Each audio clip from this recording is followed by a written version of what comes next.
Hey everyone, I'm Jason Ward, and this is Rob. Hey, And today we are doing a Star Wars show. we's back. This guy's a Gungan now. Ever since he watched Phantom Menace, he won't stop talking like he's Jar Jar Binks, and it's a real problem. I don't know what to do about it. It's problematic on so many levels. I'm afraid to make a joke. It feels like a chess move. Like Right? the next thing I do is a Queen's Gambit. You know, she's like, "Go ahead, say some stupid shit." Yeah, it's true. No, I hope everybody had a good weekend. I was super sick, so we didn't do the UFO show I wanted to do. I was looking forward to talking about that stuff with you guys, but today's episode, I was joking with a friend, is dedicated to General Grievous because I will be coughing in your face. Thankfully, though, you can't get sick through the microphone. At least, Odd thing about not General here. Grievous, Mhm. he talks more like a count than Count Dooku. I feel Yeah. like it should have been Count Grievous and General Dooku. Yeah. Like General Kenobi, you know, like a militarized Jedi. It's a little back and forth because he has the Transylvania speaking Daravatar, you know. Yeah. No, it's like I think maybe you and I were talking about this not on the show in between at one point.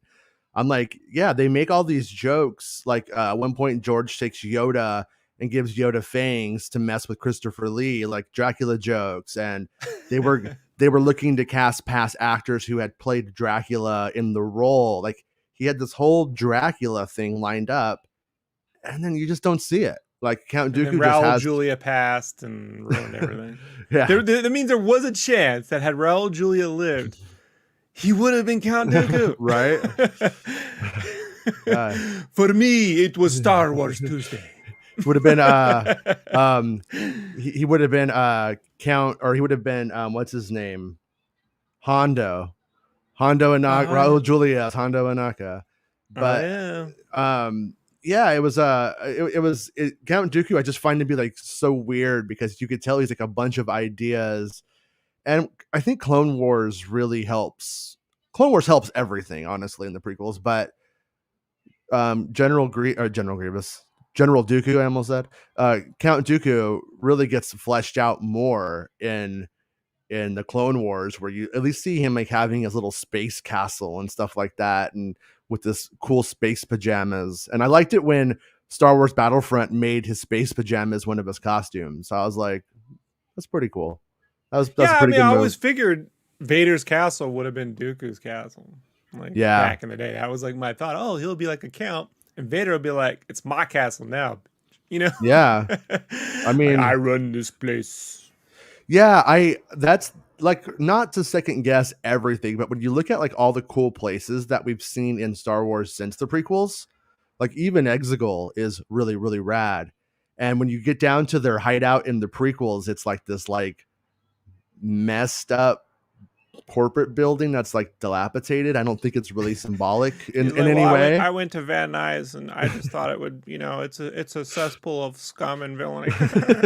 Pretty much, yeah. I'll put it in the movie.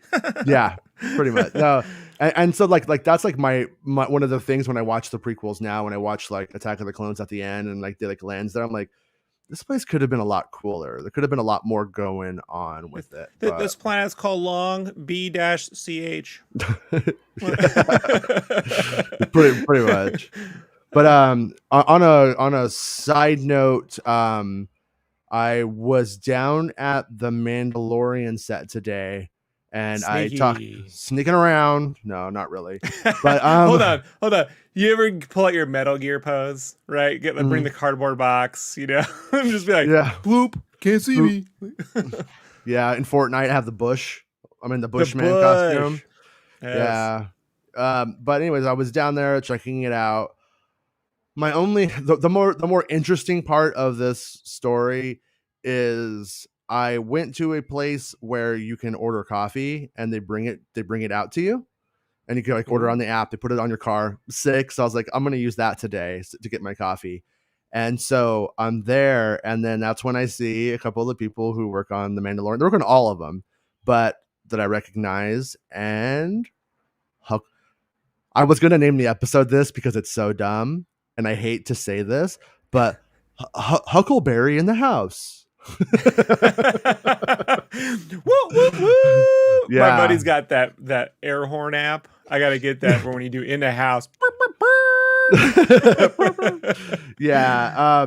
Which, I mean, it's not surprising, but we had some stuff last week about the set build that was going on. We're like, is this Kenobi still? By most accounts, it looks like Kenobi is either wrapped or wrapped in the areas of standard Making Star Wars investigation. You know, I can't say if they're filming something in the volume at all times. Who knows? Like that, you just can't tell. And then I can't. And I think, though, this is the interesting part, talking to somebody else, that they filmed something super secret at the volume very late in the last month when there was not supposed to be normal production time. So Darth Favreau confirmed. Liam Neeson? Where's Liam Neeson been? I don't know. You're being super. Where is Liam? Well, he's out there having his publicist shut him up. That's where yeah. Do I want to go here? Yes, because he parties and it's funny. Have you ever seen the stuff with Liam Neeson with piss pants? No. Liam Neeson is a big pissy pants. What? Yeah. He'll go out. And there's my favorite skit show, I Think You Should Leave. They have a skit where somebody's opened up a site that sells fake pants with pee stains on them. So if you have that, if that happens to you, you can say, no, I went to the site. Oh, yeah. I won't ruin the skit, but you should definitely watch it because it's hilarious. But every time I see it, I think of Liam Neeson because that only happens to a guy if he's 4 years old or if he's partying hard. When you get 4 or like 84, you do hit a point. 4 or 84, yeah. I mean, But when you're the lead star of a bunch of movies where you're kicking everyone's ass, but you're and I peed my pants, like it doesn't. Yeah. Wouldn't it be funny if that was the movie where they look down? Hey, and he's like, they were on my jeans to start. Clearly, Anakin, remember? Anakin, run! I peed my pants a little bit, just a few drops. There's no porta potties out here, Master Qui-Gon. Yeah, but hey, you never know where the show's gonna go, Jason. Live your best life, Liam Neeson. Maybe that's why they were shooting it in secret. Right. Okay. I'm gonna try to pull up the first tab here. I'm gonna start at the bottom of this today and see what happens. So look, oh my God, you guys, it's a moisture evaporator. Oh my God. What? In a Star War? In my Star War? Antennas. Yeah. Space antennas. The trees mean something. They grew them for a reason. Okay. Yeah, antennas. Those are moisture evaporators. Right, there's Filoni's monster truck tires for his monster truck. But yeah, that stuff. And over here, you could see the moisture evaporators from the Lars homestead that are all wrapped up in black still. Those have been wrapped up for a little while. So, and that's what's also led me to believe Kenobi is gone, And then another little picture, because I figured you guys would rather see the minutia than not, is my hope anyway. Let's see. Yeah, more. I think those are those little dilly bobs outside the Lars homestead stuff, and those are like packed up over on the side. That's like the stuff that gets saved for later usually. Turns out Owen's a microbrewer. Right? Yeah, he's totally like to me. Yeah, well, what else is he gonna do out there? I guess This is my Junlin wasted fate. Junlin wasted. Yeah. I just screwed up and actually got rid of the one I wanted to show next. No! So I'm gonna go to the next one first. Nothing like super exciting. Why is this exciting? Why does this matter? Well, this, with everything else that I had heard and seen, like this right here is the land. That was what will make the Mando streets. The streets of Mando. the mean streets of Mando, if you will. I got the Hill Street Blues theme in my head now, but like Mando. Right. Yeah. Wait, okay, and then one last little follow-up if I don't mess up my whole browser doing this. Let's see. Okay, I didn't do it. Grandpa's getting better, guys. Open up. There we are. And I wish I could share multiple tabs at once, but look, it's not blue anymore. And look, it's, to me, looking even more like Navarro. Now it says Starvarst. Starvarst. I thought it said Starvor. Now I think it says Mara Vast. Isn't it funny how you could just read everything into the noise? Right? Yeah, like I was saying before, I'm pretty sure that is a pattern for wires. Like there's gonna be like tech put on it and some wires or something like that, most likely. Jedi Ray Kager. But yeah, it's had some more paint applied to it, some more of the primer, and it is looking like it is Navarro once again. So that pretty much, I mean, that's pretty much all there is to like say about that stuff, to be honest with you. I don't want to string anybody along, but maybe he just rounds out the team. You know, let's go. Dude, I don't know. Yeah, go to the Mando place and hold up the sword and say I have the power. It makes me, I'm like, why would they need to go back there? So I'm thinking that maybe we get back into classic Mando bounty hunting for a time. Maybe everybody goes back to Mandalore for this big thing and Mando doesn't go. Maybe it's going to be like a very, this speculation, but maybe there's going to be some dark times ahead of him, in the sense that when you go from protecting one of the most important things in the galaxy, like Grogu, and then you're called to come and basically become Mandalore because you have the sword. What if he doesn't do it? And then he goes back to his old ways and starts to feel like how unfulfilling it is after having so much purpose in front of him. It's the story of Dave Chappelle in Star Wars. Is that right? Yeah, when he quit the show, right? Like he quit the call to adventure and was like, I'm gonna go play Warcraft for 12 years. Yeah. I thought it was cool when he called them out for stealing a show and then he got it back. I'm not making fun of him. I'm saying like he walked away from the show, too much pressure. I don't blame him one bit. Yeah. And then he goes away and they're just like randomly seen him in Warcraft for about the better part of 10 years, right?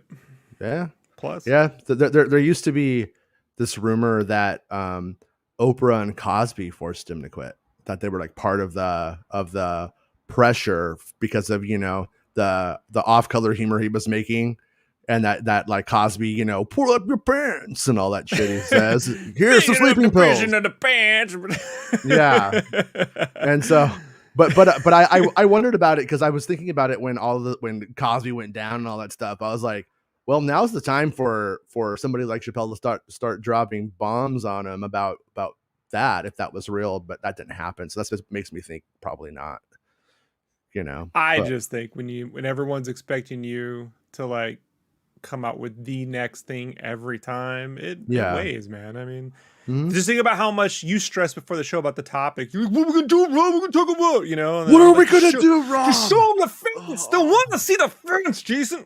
Yeah. And then we come on. How you doing? Welcome to Star Wars. Hey. Yeah. Hey, guys, know that Liam Neeson pisses his pants a lot? Did you know that? Hey, clickbait. Oh man. Yeah. Yeah, but I mean, yeah, I don't blame him. I wish he was in Star Wars though. I really do. Like in terms of like we've seen now that we've seen comedians perform really well in Star Wars. Oh, Dave Chappelle? Yeah. 1000%. Yeah. Look, I wasn't familiar with the stand-up, but Con Air changed my life. I was like, who is this guy? This guy stole the show for me. So like, but I mean him and Bill let's see if I get it right this time. Which one is it? Bill Burr.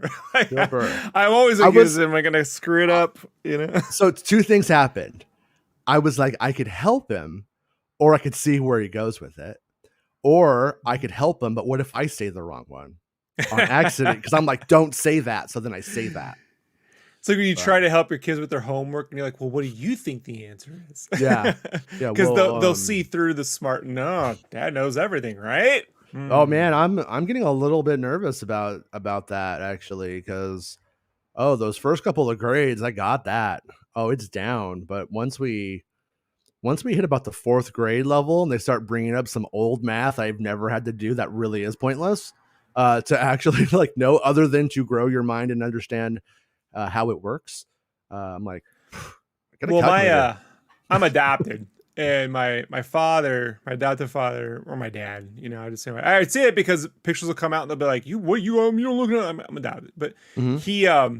he was a jock in high school, basically in like a mountain town. He was like Al Bundy. Mm-hmm. So I quickly found out by the second grade that he didn't understand how to spell like words like friend. Yeah. I was like, I had to start spell check on my dad's business. He's like, could you read this? And I'd go and do little copy editing, for him. So it was like, all right, people are human. I wasn't like making for you don't know, but it was just like, I did hit a point where I was like, you expect me to get straight A's, but how come you didn't get straight A's? He's like, well, I don't want you to be like me. I'm like, that makes no sense. It makes no sense. What parent says don't be me, as but also follow the rule of law. Like it's so complex, It's complex. Yeah. No, I had the same exact upbringing. Not being adopted, but I wish I was, or had been. but it was like third grade. I'm like, hey, how do I do this stuff? And they're just like, I don't know. And so then I hit like high school age, where you kind of, I don't know, like when you hit like, there's like this point like around 14 or 15 where you kind of become you, I think. And that kind of happened. Adult brain exploded. Then I was like, oh, I know how to figure stuff out on my own. And then I learned everything that I needed to learn that I didn't know that they couldn't teach me. And then I got resentment for it.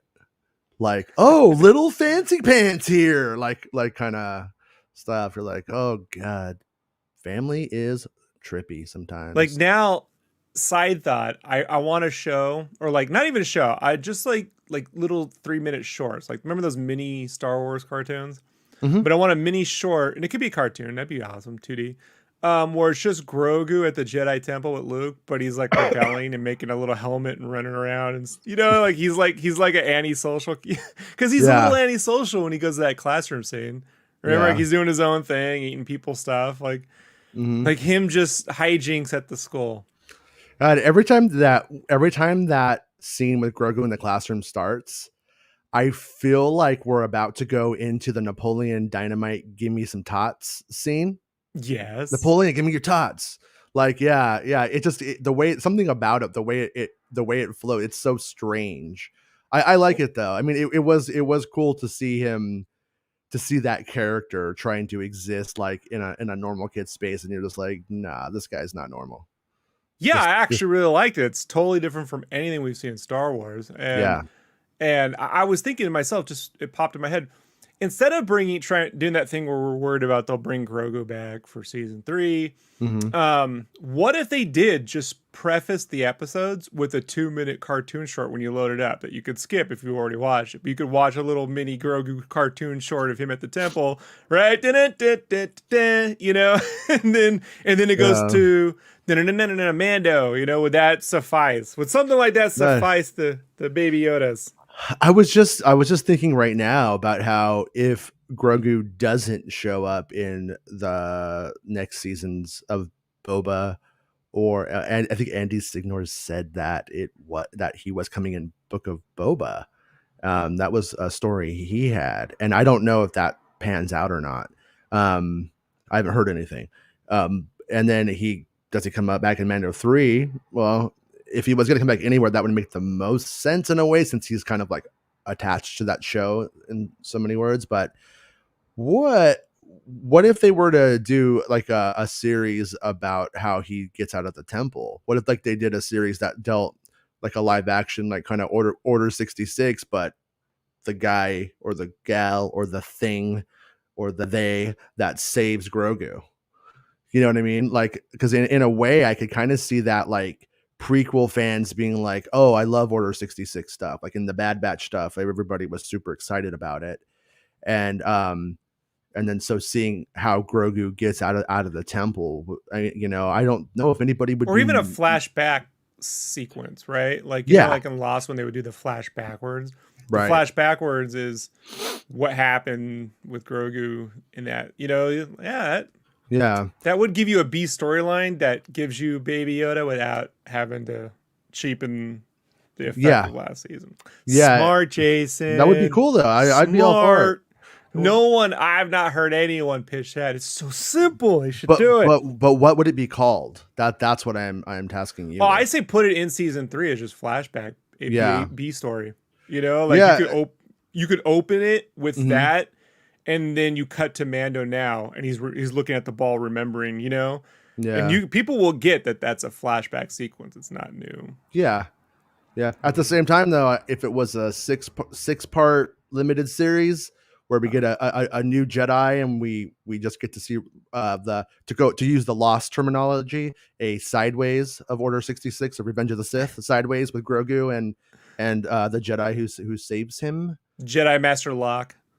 Yeah, or if there was more to it, because I don't. In some ways, like an idea like that or a concept like that would allow them to keep him innocent. Like as the character goes through all of this stuff, he's got to start. He's almost 55 years old. Come on. No, he has to start to like have some character growth in some way as it moves forward and start to like Yaddle. Yeah. Serious. I can't remember if Yaddle is dead by 3. Yeah, by 3 or not. I feel like in the old canon, Yaddle bit the dust. If not Yaddle, that could be Mace. Like he survives the fall and then gets Grogu out. You know what I mean? Like he goes back to the temple and the only thing left is Grogu hiding. Right. And you know what I mean? Right, and he realizes this place is torched and it takes him back to his people. I'm telling you, God damn it. And that puts Mace Windu with a Yoder, On a side note, I remember that we had like a lot of Sifo Dyas conversations last week, and I remembered that Dooku audio book only or whatever audio drama had stuff with like Dooku and Sifo Dyas like messing with like ancient dark side stuff and all the stuff like when they were like younger. And I need to revisit that one because I listened to it. Attack of the Clones audio? No, it's like it's newer. It's like in the last. I sadly own those CDs. Oh, okay. I still have them. They're right back there. yeah. No. It was like that audio drama, like one of that Dooku one. I can't remember what it's called now. But in the car over, I was thinking about it on the car ride back from the set. I was like, oh yeah, I need to listen to that again. And that's pertinent information that for whatever reason didn't stick with me very well. It was well done though, so it's not like it's a bad thing to listen to again or anything like that. But let's not ignore the chat too much. Hey, Rerum Trading, Rerum is first, so everybody, screw you. Rerum is our favorite. John Rerum runs Overlook Outpost.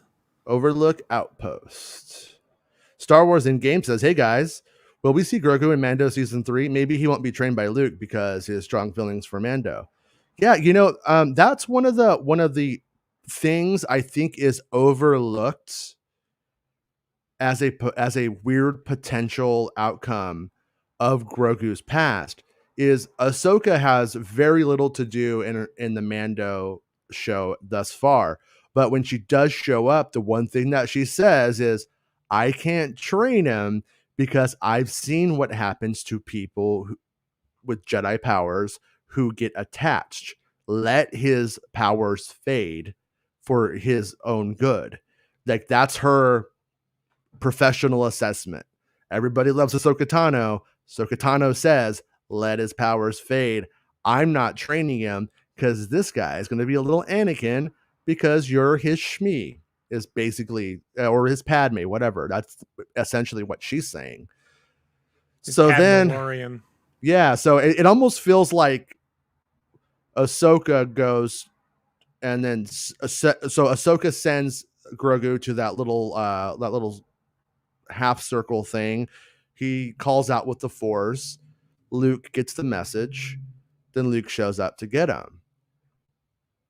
Does Luke come to the same consensus, or come to a consensus with Ahsoka, or does he say, no, I had that attachment too. I was attached to my sister and to my buddy Han Solo, my dog Chewbacca. And, you know what I mean? My best bud Lando, who I'm going to go on many adventures with right now and lose his daughter with, and then just retire because screw you, Lando Calrissian. No, I don't know. That clip will be taken out of context. That's what he's. I mean, that's kind of the implied story in a way, but so does Luke go with his history, or with that? And I gotta say, I think Luke is probably going to go with his history, which is what allows him to make that same mistake again. So don't make no mistake about it. George Lucas's idea is still prevalent. When the characters don't follow it, that's when it's a mistake. And Luke makes the mistake with Ben. If anybody was going to train Ben, it probably shouldn't have been him. And maybe, and that attachment that they had to one another, it becomes a problem in the story now. But we're always going to have it, because if you don't have that, you have no Star Wars.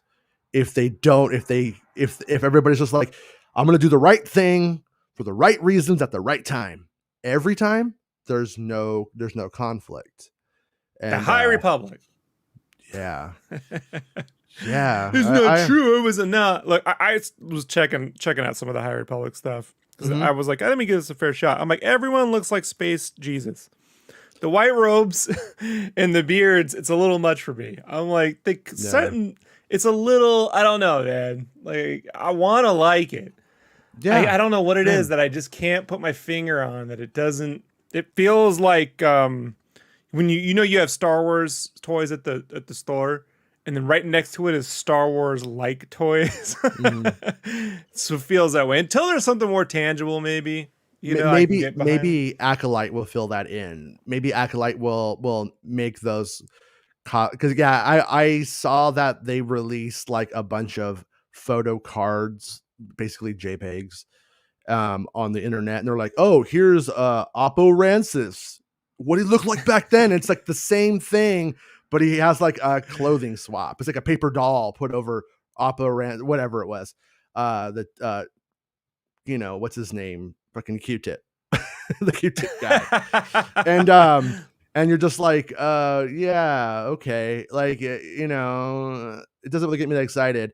And so I'm hoping that Acolyte pulls all this together and elevates it, because all of the stuff that they're laying out, like the layout isn't bad. The collective world building about what the climate is like and what's going on isn't bad. Like, none of that stuff is. It just feels like there hasn't been a standout breakaway character who like really connects and like really forget character. I don't feel like we've gone there. I don't understand it. So like, I really feel like this is something that maybe I'm part of that whole like Shadows of the Empire generation, but it really should have launched with a video game of some sort, like an Old Republic style RPG. It was supposed to launch. Well, there was going to be a game for it, and I don't know if that's still happening. I think it is, though. I never really followed up on stuff. I don't like covering the games. Like I mean, I like covering them like in real, like, hey, here's what Kotaku's saying or something like that. But I don't like digging into the game stuff. It changes just like minute to minute. And you're like, oh, here's what they're doing. And then they're like, nah. Bro, let me tell you, while you're on a game, it changes minute to minute. Yeah, no, totally. Like, I've worked on things where you're like, everyone's like, this is it, everything's great. And then literally by 6 p.m., turns out not the case. Yeah. So. Yeah, no. So it's like reporting stuff from it. You feel like you're bad at your job. You know what I mean? You feel like it's so if we had everybody who's in the chat who hangs out with us is cool. You know what I mean? You're For the all most cool. part, all of you guys are Except cool. you know So who you are. yeah, you know who you are. No, but it's like, but when you get out like onto like the larger scope of things, people just aren't like, everything's a promise or something, and you're like, oh, they Dennis don't. Lawson was like, "You promised me an Old Republic game or a High Republic game." I'm like, "You know, Dennis Lawson, I will punch your ass off that hill Yeah, again." he All always right, don't wants. make me do it twice. Damn, why do you hate Dennis Lawson so much? It's gonna be like that Lion King meme where I just take Dennis Lawson. No, it's Here's the thing: it he's too feels. brittle to fight me, so he's gonna have to send his nephew. Right? I'm not I prepared I for I this. I think you nailed it though when you said it's like it should have launched with an RPG. That's just what Yeah. it feels like. Like I feel like I'm Even reading. tabletop at the very least, if they couldn't Yeah, get the game out, like if the RPG had launched our new full expansion and it's the Wizard of the Coast focus is going to be the High Republic and you can play the, at least that would be something. And then they get all those Twitch streamers to show up in the robes and play and gear. Like look, it's a hand me down version of that idea, but it's still something you can experience. Mhm. Getting excited about a book series as if it were a new movie release. I'm sorry, guys. I don't. There's nothing you can do to get me on board with that in a line up out the door, pre-order kind of way. But Shadows of the Empire. One No, book, not a no. whole freaking. But it had a I'm CD and a Drew Struzan poster. Maybe if it had a Drew Struzan poster, Right. There's something very. Look, I'm not shitting on people who love religion. All right. Yeah. But in the 90s, you ever walk into a Bible store and you're like, oh, they have their own superheroes? And they're like the Bible version of superheroes. That's what the High Republic art looks like. It's like the Bible store version of Star Wars. I don't know why that is. It just feels very blasé to me, If you want to hear a story about teenage rebellion, my family decided I was very much too much into the punk rock. And they're like, I wanted to get a CD. I think it might have been Nirvana's From the Muddy Banks of the Wishkah, which I'm not a fan of, by the way. But and they're like, he's like, my dad's like, you're gonna get a Christian CD. I'm gonna take you to the Christian store, and I'm just like you have no idea how crazy of an idea that was, and Stephen Curtis Chapman and really quickly, Nordeman. No, and I Grant. we have Christian fans or friends in the chat here, and so I want to reiterate, this is not against them or anybody of any religion. It was just like, if you were ever going to pick a time to try to push religious music onto somebody, if you could have seen me, you would have been like, what are you thinking, man? But he takes me in there. If you're into, hold on, I'll let you finish your story. But I just want to say too, plus to our friends who have religious beliefs, it's as weird for us to walk in a store as it would be for you to walk into a Satanic Hot Topic from 1994. The Satanic Hot Topic, not the Funko Pop fun one, right? The one where I was like, I was weird for me to go in a Hot Topic at first because the only place I get my Crow poster. I was like, all right, this is gonna be dangerous. Pentagrams. Then I was like, whatever. He buys a Jars of Clay CD. DC Talk. He buys me a Jars of Clay CD. Okay. I get into the back seat of the car and he's driving back and he's like, are you ready to listen to it? I'm like, nope. Okay, he says. We're driving. He's all, I think you're going to like this music if you just listen to it. Hold on. In his mind, I imagine it's that scene from the Masters of the Universe movie when Skeletor gets the ultimate power and he's like, oh, the music, the Alpha, the Omega. So the power. I'm doing what I do, and about 30 minutes goes by. What's up, Penny? Oh, 1 second, baby. About 30 minutes goes by. He's like, okay, give me the CD. And I give it to him. And he goes to open it up, and it's not in there. He's like, where's the CD? And I was like, I don't know. I threw it out the window about 30 minutes ago.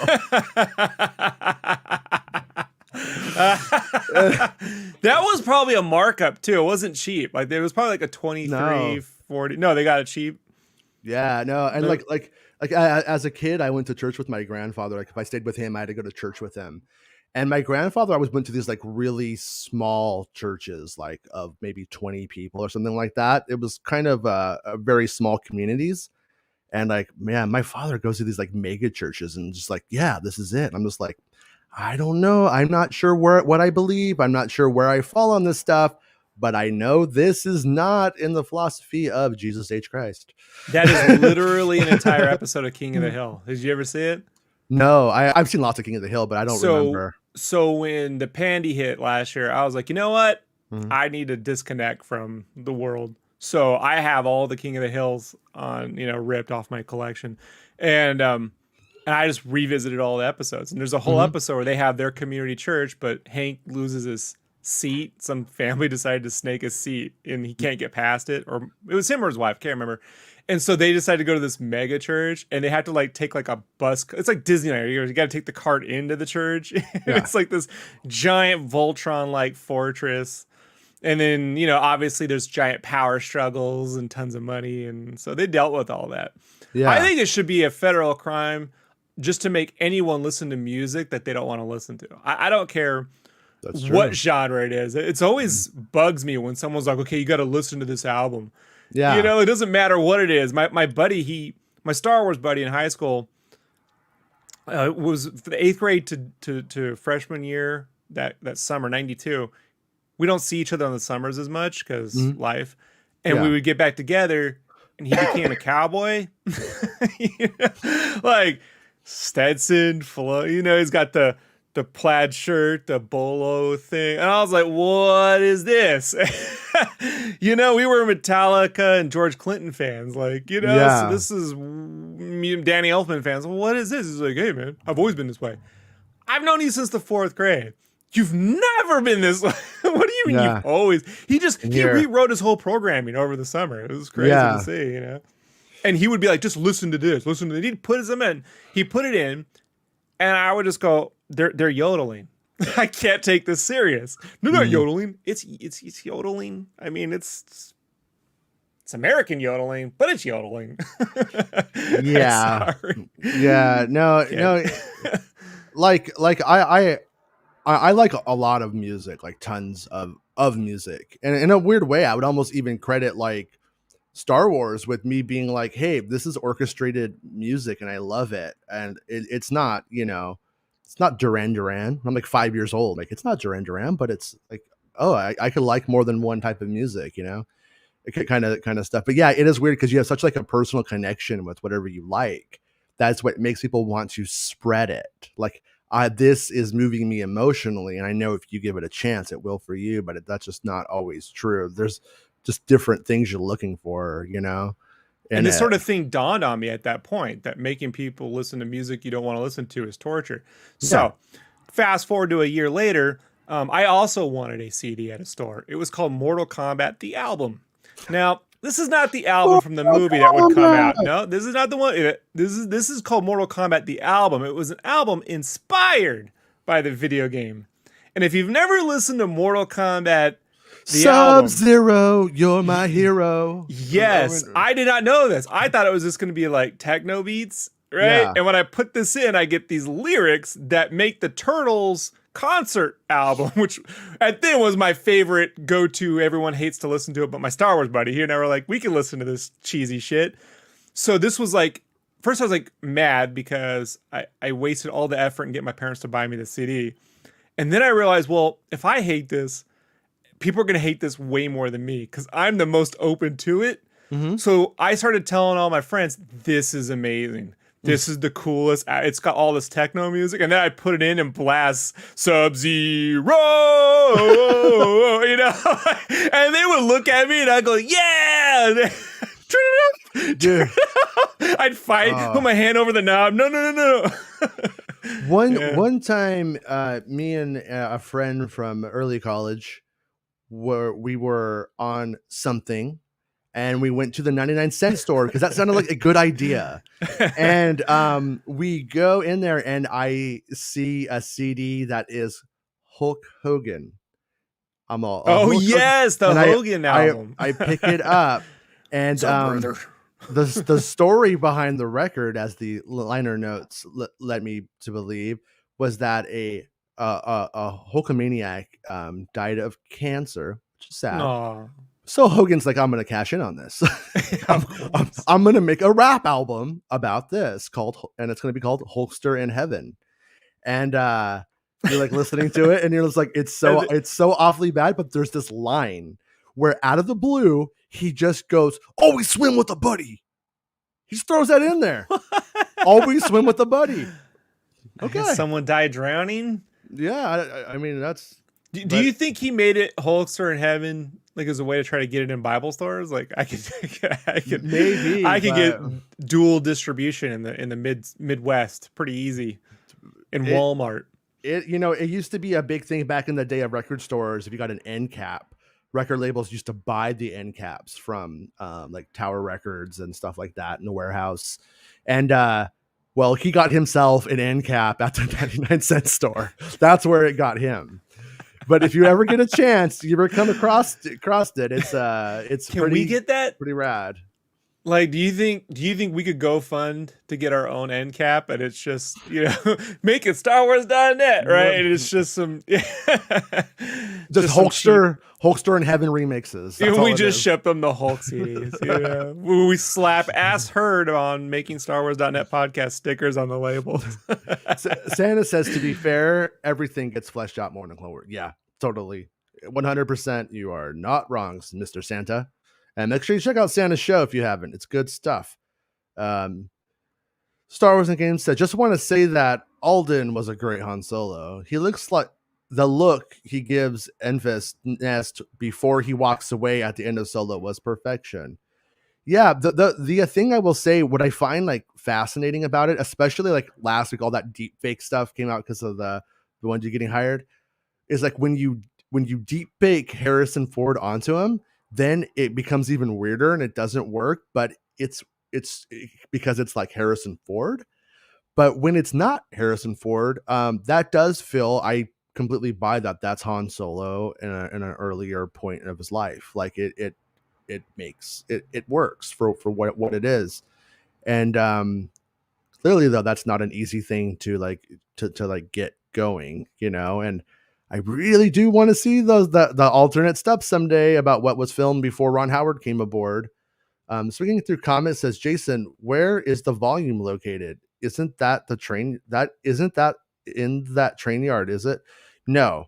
So I don't want to give away where the train yard place is. I'm sure if people dig deep enough, they could find it.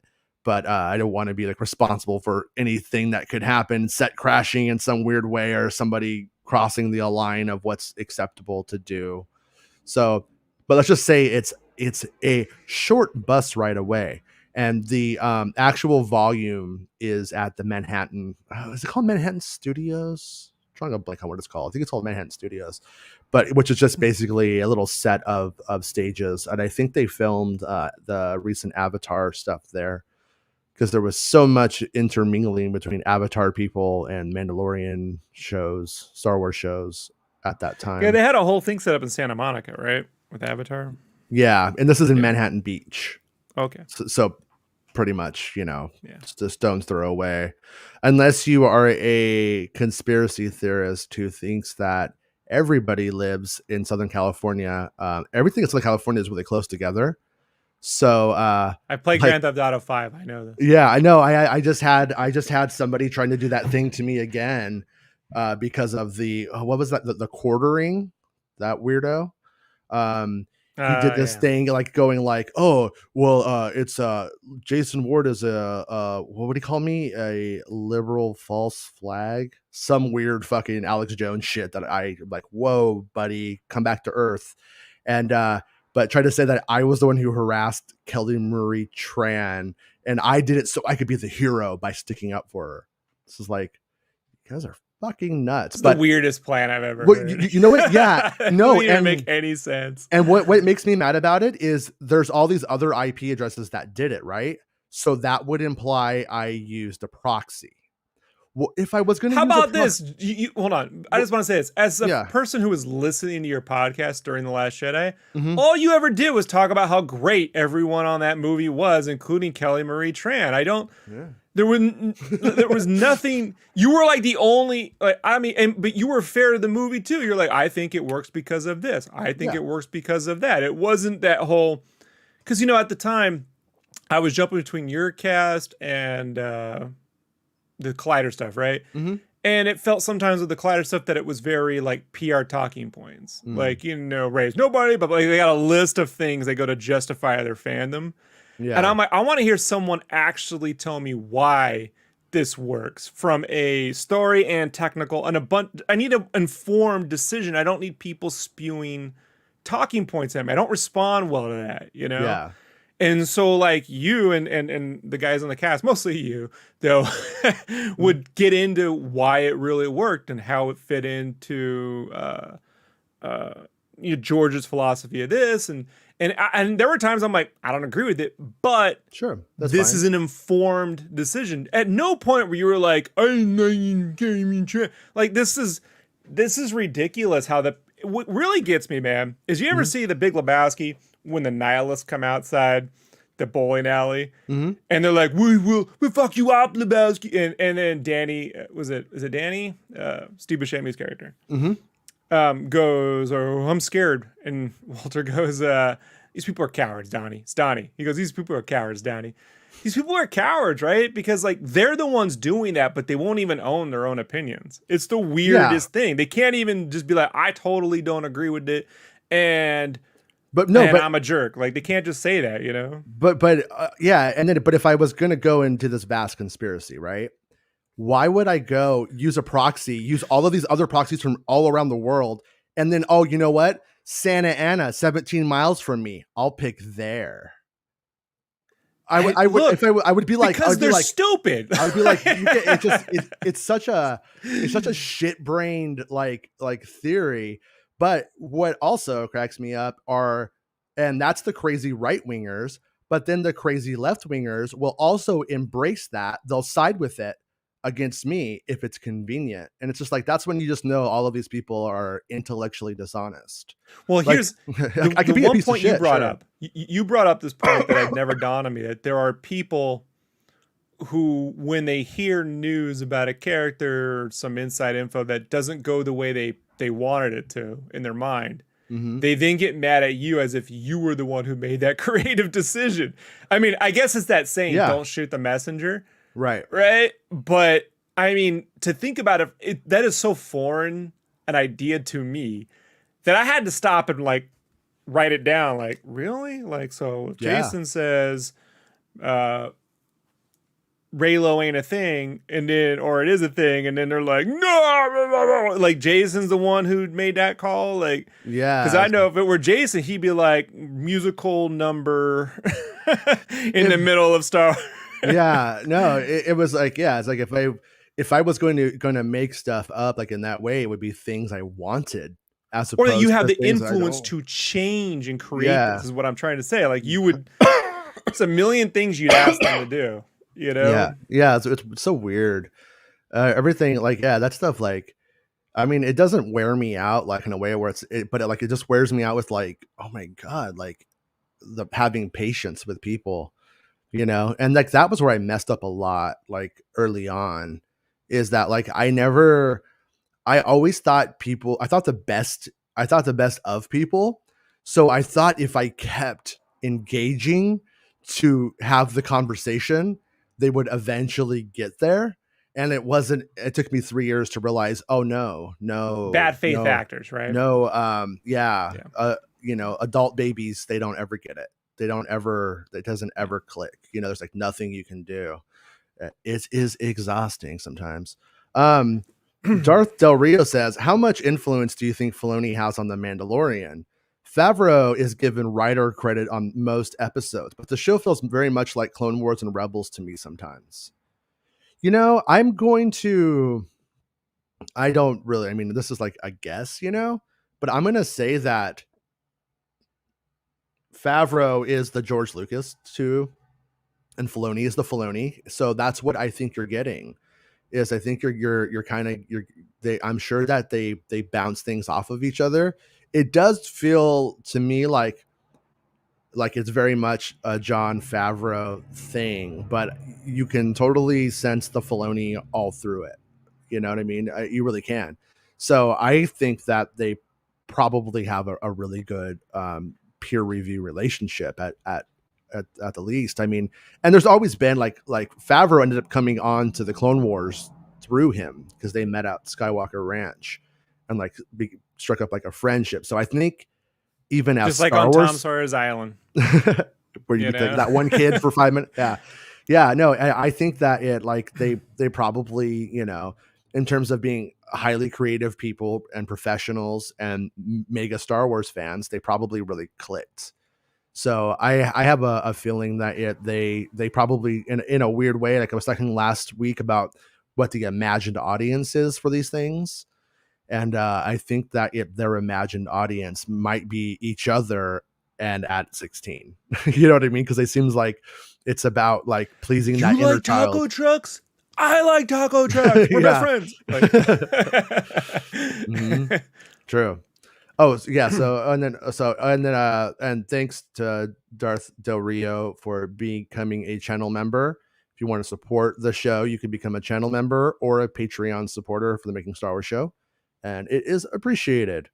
Rob is now sponsored by Pepsi, says singing through. If this sells Pepsi Colas, then I am doing a fantastic job. Like, yeah.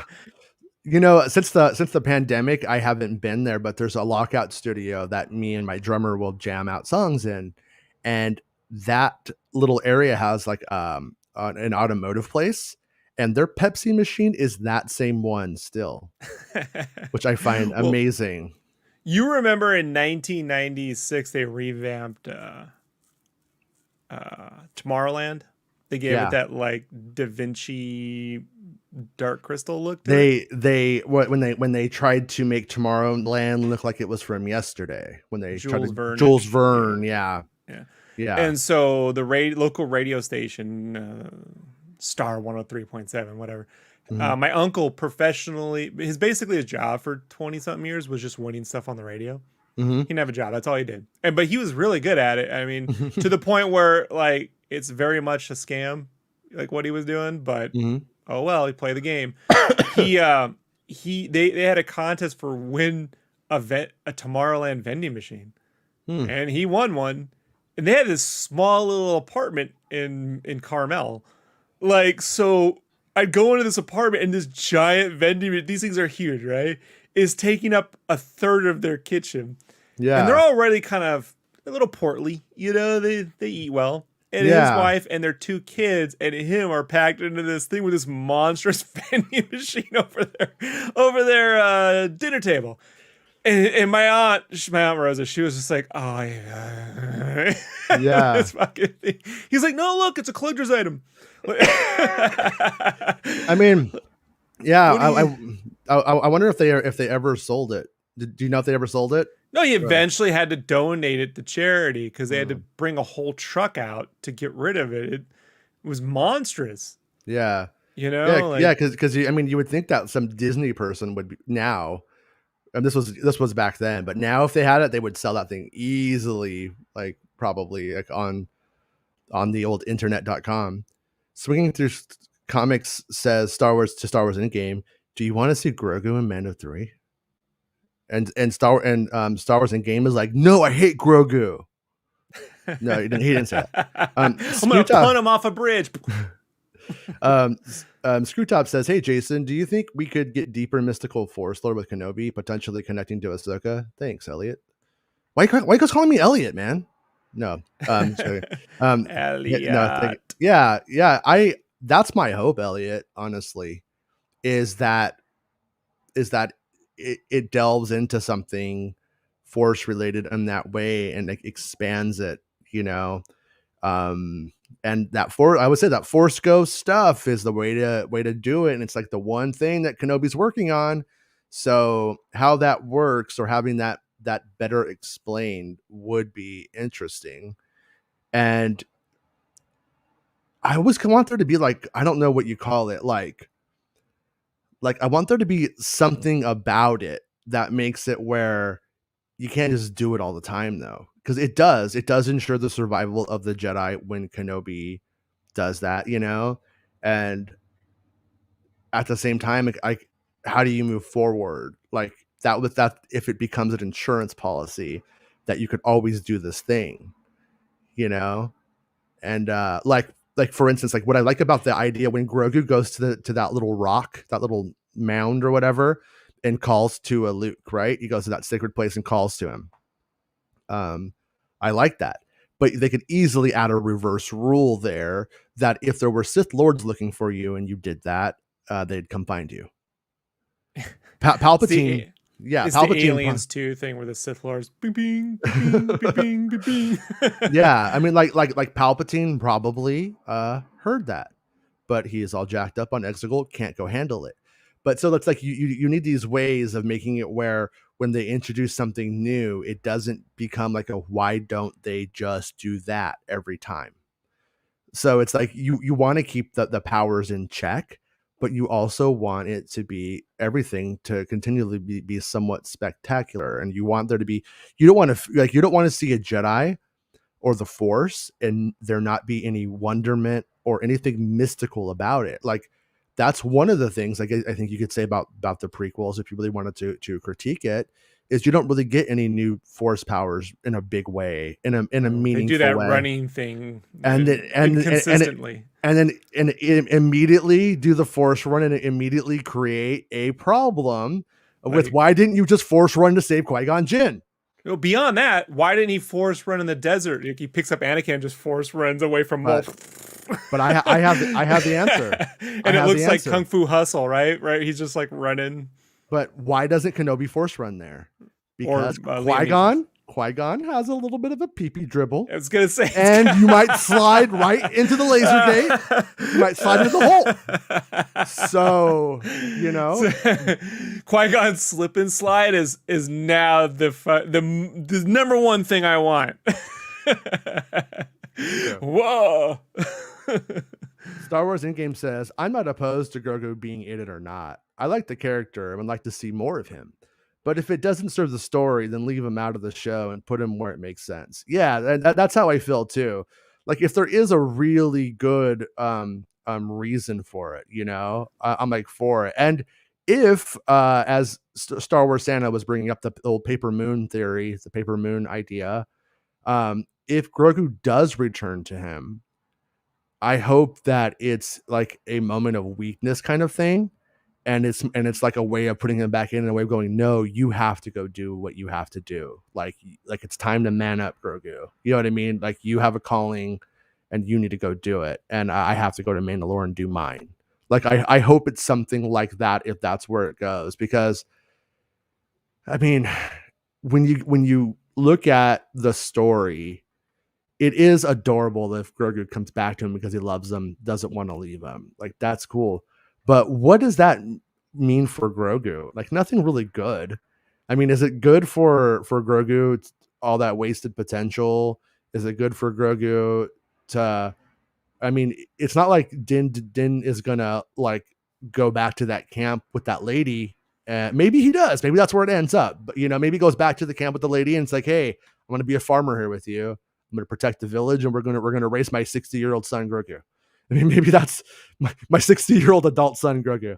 No, maybe that's where it goes. Benjamin Grogu's. Yeah. So it's like what, you know, but this is me and my 60-year-olds. It's literally older than me and my entire family. He's adorable. He's so cute. I think, you know, screw continuity. Grogu signs Mando, Luke, and Ahsoka up for Jedi Family Double Dare. Yeah. And Grogu does nothing but take the physical challenges. Like, he screws up every one of the answers. Puts his hand, gets the flag out of the soup. The nose, right? And then Luke can't get up that slip and slide. Right? I can't lie. Slide. I have had a secret yearning for Family Double Dare to come back so I could make my kids go on it and live my dream. Where is that? It's the best show. Like, why is it not? It should around? be new episodes. It seems like the cheapest thing to make too. You know? Yeah, totally. It can't. Everything was wheeled in on wheels. They would just move it into frame. Like do their stupid banana cream, whatever, and then move it out of frame. Like it's and they're like, oh, we don't have Casio keyboards anymore. We're gonna give you a they plug-in. Should just give away old 80s shit. Old 80s shit. You win this, but it's like the box is all broken. You got a see-through telephone. You can see the insides of the circuit board. You got 15 copies of Hulkster in Heaven. Yeah. Speaking of comics says to start the game, that's a fair point. I think less is more for now. I'm not sure how they should proceed with him. Maybe they have done all they can with him as a baby. And he's gonna be a baby for a long time now. Well, that's what I'm curious about, because it was funny, a funny gag when Groot's playing Game Boy or whatever and won't look up at the family anymore, and it's just like essentially like that's a funny gag. Do I want a season of teenage Grogu? I don't really think so. I don't know if that really really works for that character. So I'm kind of hoping that you kind of go from being a baby to being a young adult very quick. Like, you know what I mean? But the way I looked at it was Yoda was kind of like an 80-year-old man, but he said he was 800. Mm-hmm. So I figure the Minches. So 60 is 6 months, basically. Every 100 years is 10 years. Yeah. So like this can go another 40. So 40 years from Jedi places you way past Rise of Skywalker, and he's still 10. Right. Unless they get a spurt in the first 100 years and then they're just old forever. But it doesn't seem to be that. I think they age 10 years, 100 years, 10 years every 100 years. I used to want that idea that was out there for the young Yoda story. And I would still like it if they did it. At the same time, I know that when you change anything about something, when somebody wasn't the person they are yesterday, it's like fans have a hard time with that for whatever reason. I've always been this guy. What are you talking about? No, yeah. And even in junior high. Facial hair. I'm the same. Still listening to the Nirvana. I still listen to the Mortal Kombat the album, dude. And I still listen to Jim Steinman. So I don't care what you people say. I love it. No, but Grogu's a chance in a way to explore that same concept without having to deal with cognitive dissonance of Yoda. Variant. Yeah. So moving forward, they could, if they did decide we're not going to, for whatever reason, we're not going to do any more Rey and Finn stories. We're just going to jump 100 years after, and here's what they laid out, and here's where we are. Then you have Grogu, who is in his mid-20s Yoda years. Then that's one way of moving forward and dealing with that kind of stuff, and dealing with the kind of stuff that Yoda would have dealt with in his long ass life. And so that's a way of doing it, I guess. He starts wearing flannel robes.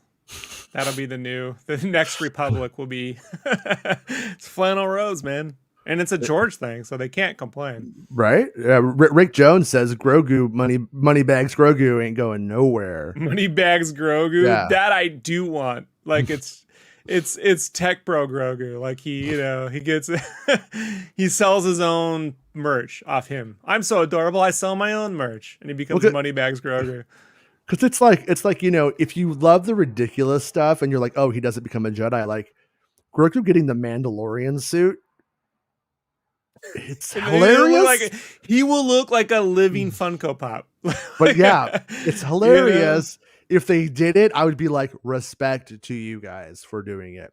At the same time, though, that is literally a step too far. You know what I mean? Is it though? Yeah, well, in terms of once Luke Skywalker picks you up, yeah, that's when. If Luke Skywalker never picked him up, I'd be like, it's ridiculous, and I love it. I'm all for it. But once Luke picks you up, and you decided not to be Luke Skywalker, to be a little green rocket man, I think that's going to be a hard sell. Yeah. He'll just look like a big Funko. Big old Funko.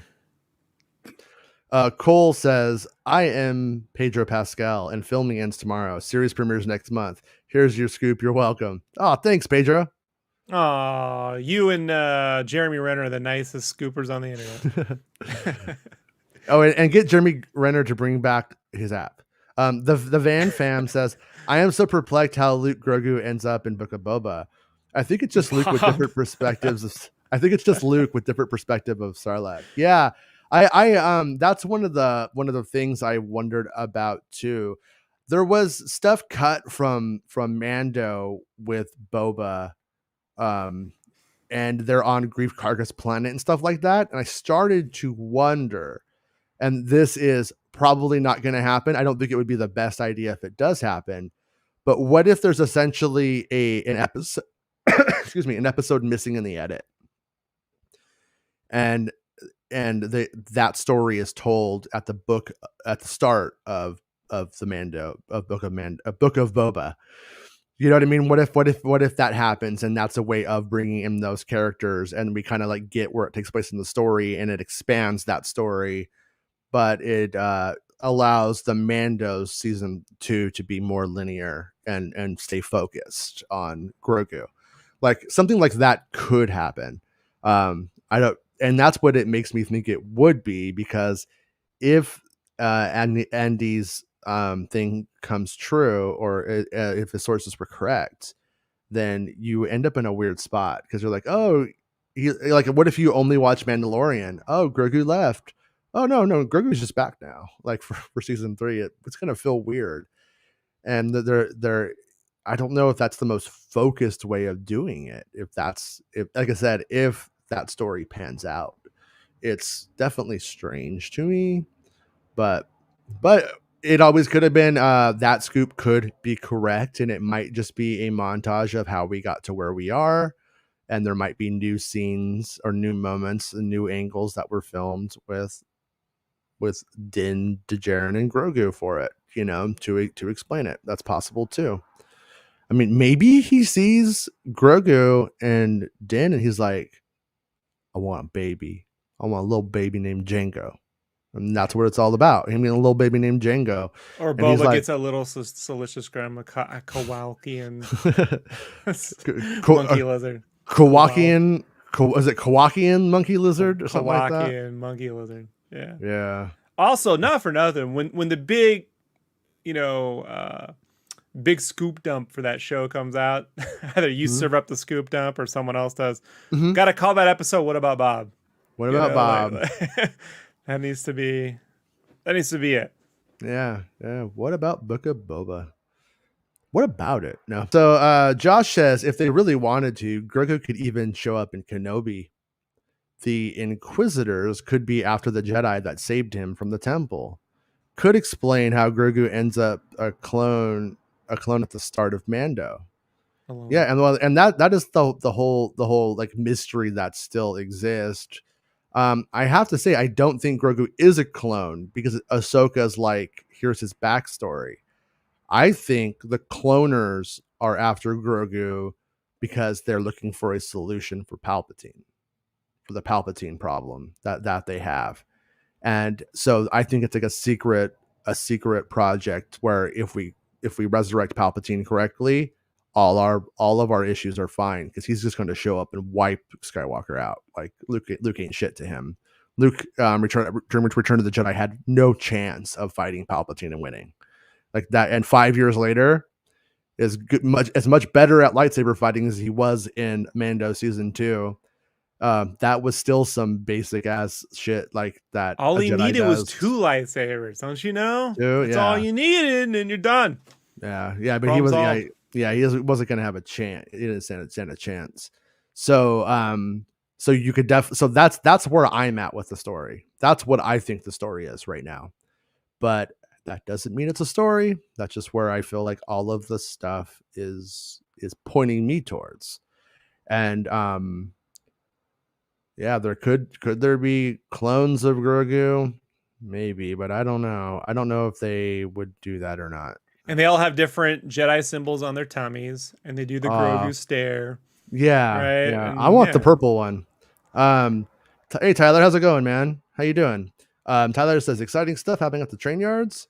Oh, like I said, it looks like they're in general or specifically too. there's trains going around and Mm-hmm, mm-hmm, yeah. mm-hmm. So like I said, it looks like Mando's going right now or getting ready to go.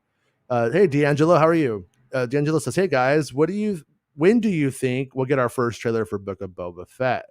Yeah, I think it's going to be like the month before. I hope it's well before, but I would not be surprised if they held back until like around November because it's supposed to come in December, I believe. Just So in time for Christmas. yeah, yeah, it would not surprise me if that's where it ended up. I think My they'll. my Mhm. licensor friends won't talk to me about Yeah, it. They're like, "You're on podcast now?" Mm-mm. yeah. I'm like, come on, come on. You know you've been working on it for at least 6 months, right? I don't want to. Off Yeah. the record, just tell me. Come Mhm. on. I mean, where I still live in San Diego pre-Pandy, I could just take them out for margaritas, or you take them to the what was my favorite place? Oh, it was a place that had these great fish tacos. It's a Brigantine. It's a joint, right? It's a little bit of a franchise, but they got a great fish taco. Mm.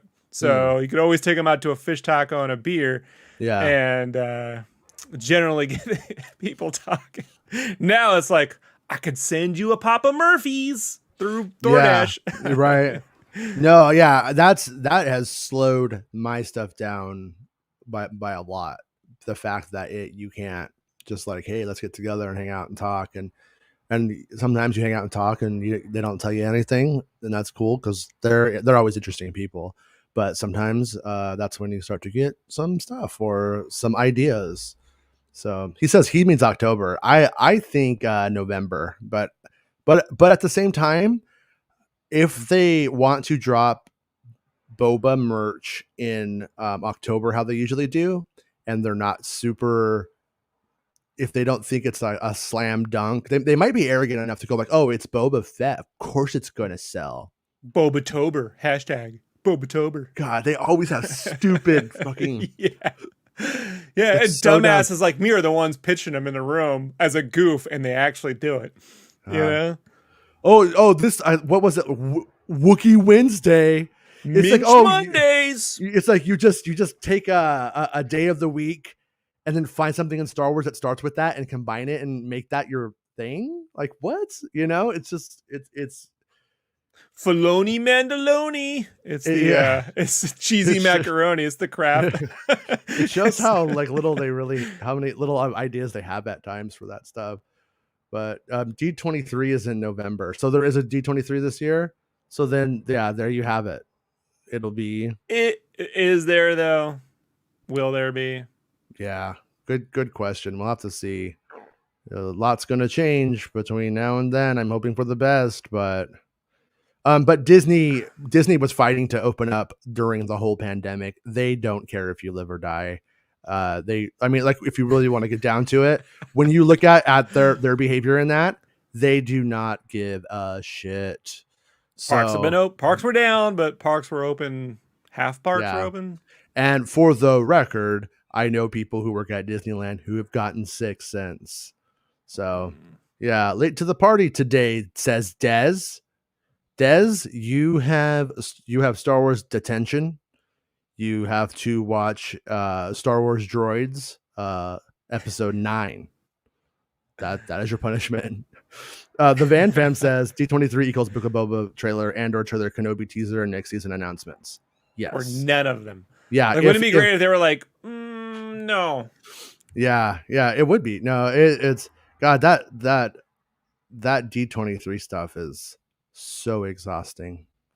It really So is. you went to before all this nonsense, you went to like the real D23s, right? I went to all of the last ones. Yeah. It felt to me like like you remember Mad TV? They had this character who loved Hallmark Precious Moments, like a lot. Like just had a I whole think room so. full of Hallmark Precious Moments. Yeah. And it was like, I'm certain like there was like a Comic-Con for Hallmark Precious Moments people that was vaguely Comic-Con-ish, but weird as shit.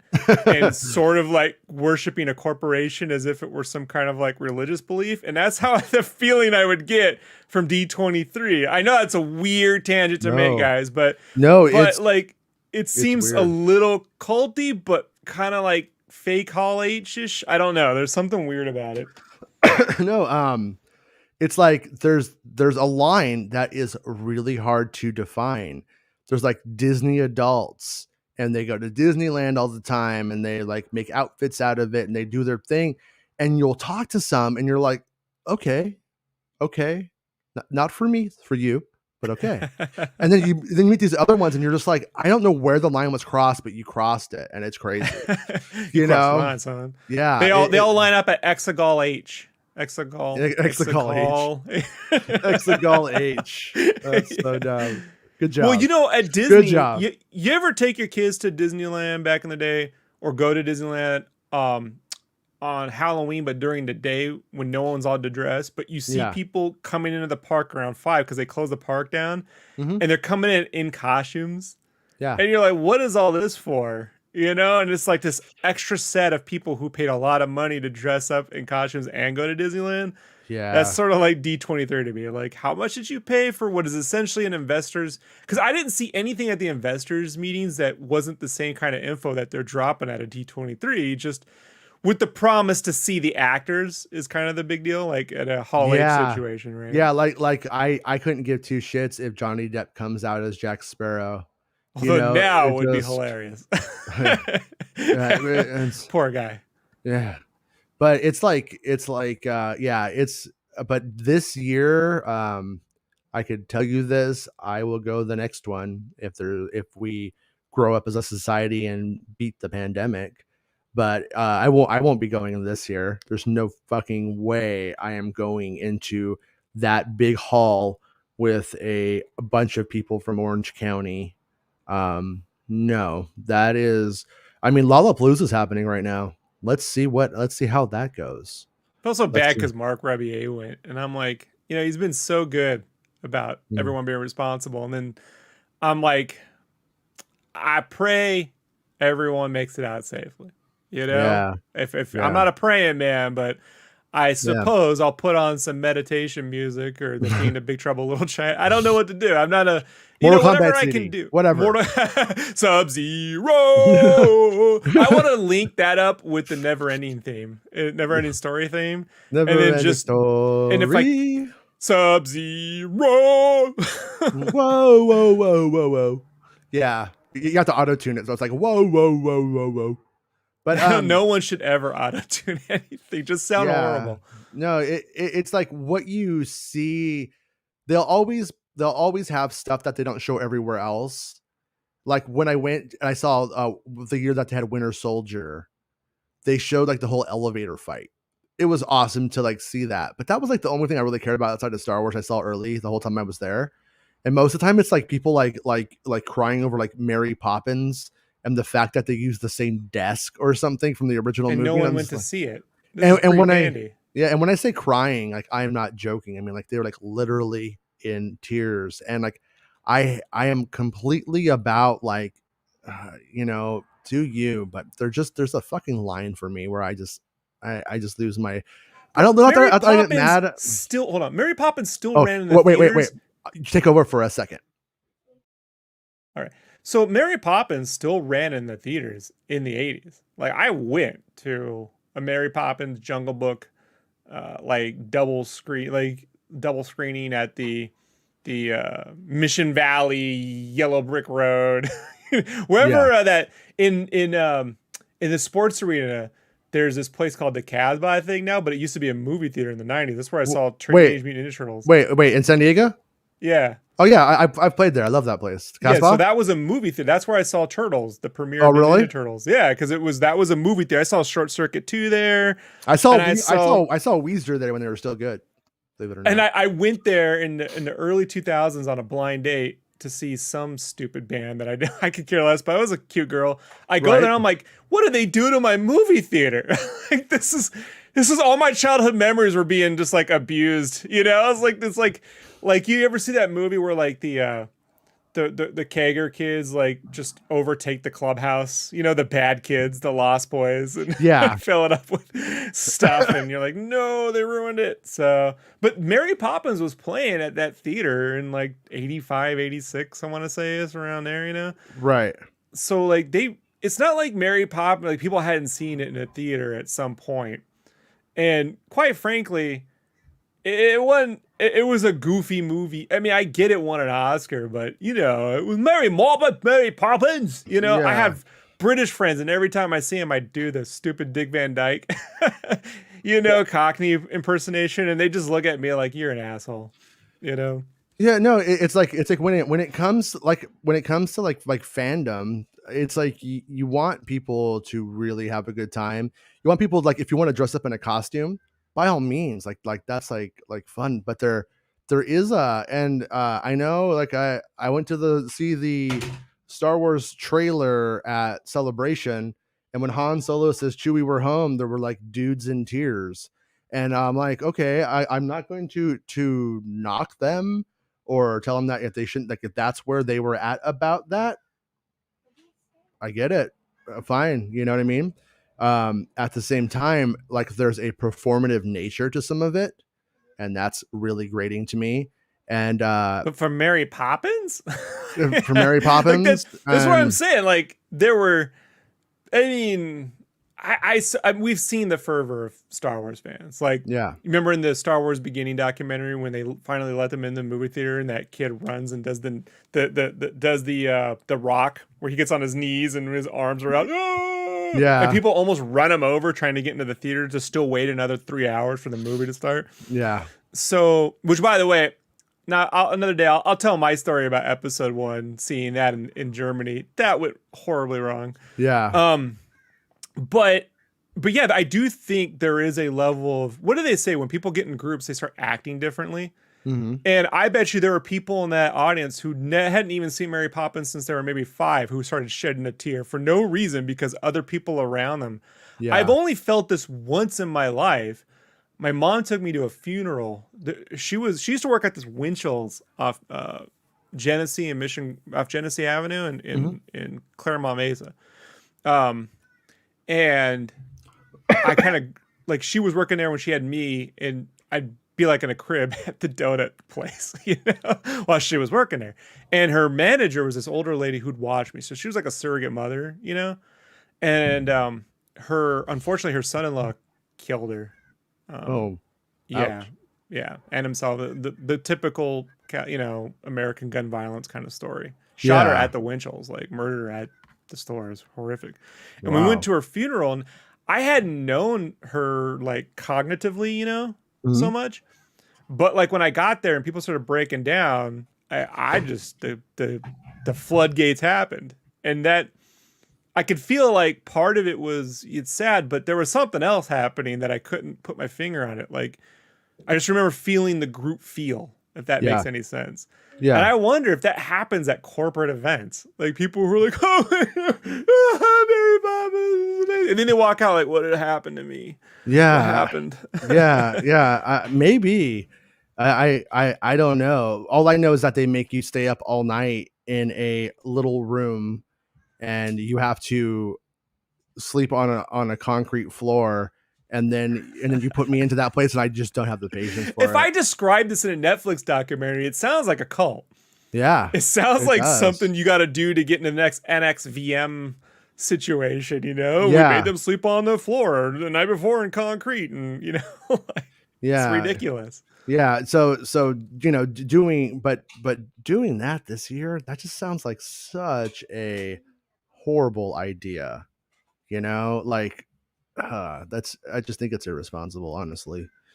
The Van Fam says, hopefully more timeline for future movies. Yeah. I mean, and I hope that if they do D23, they just do it digitally, you know, do it on YouTube or something. Buckshot says, for me, Solo really captures the feeling of the original trilogy. I had fun watching it, and I'm hoping for a sequel. Same, man.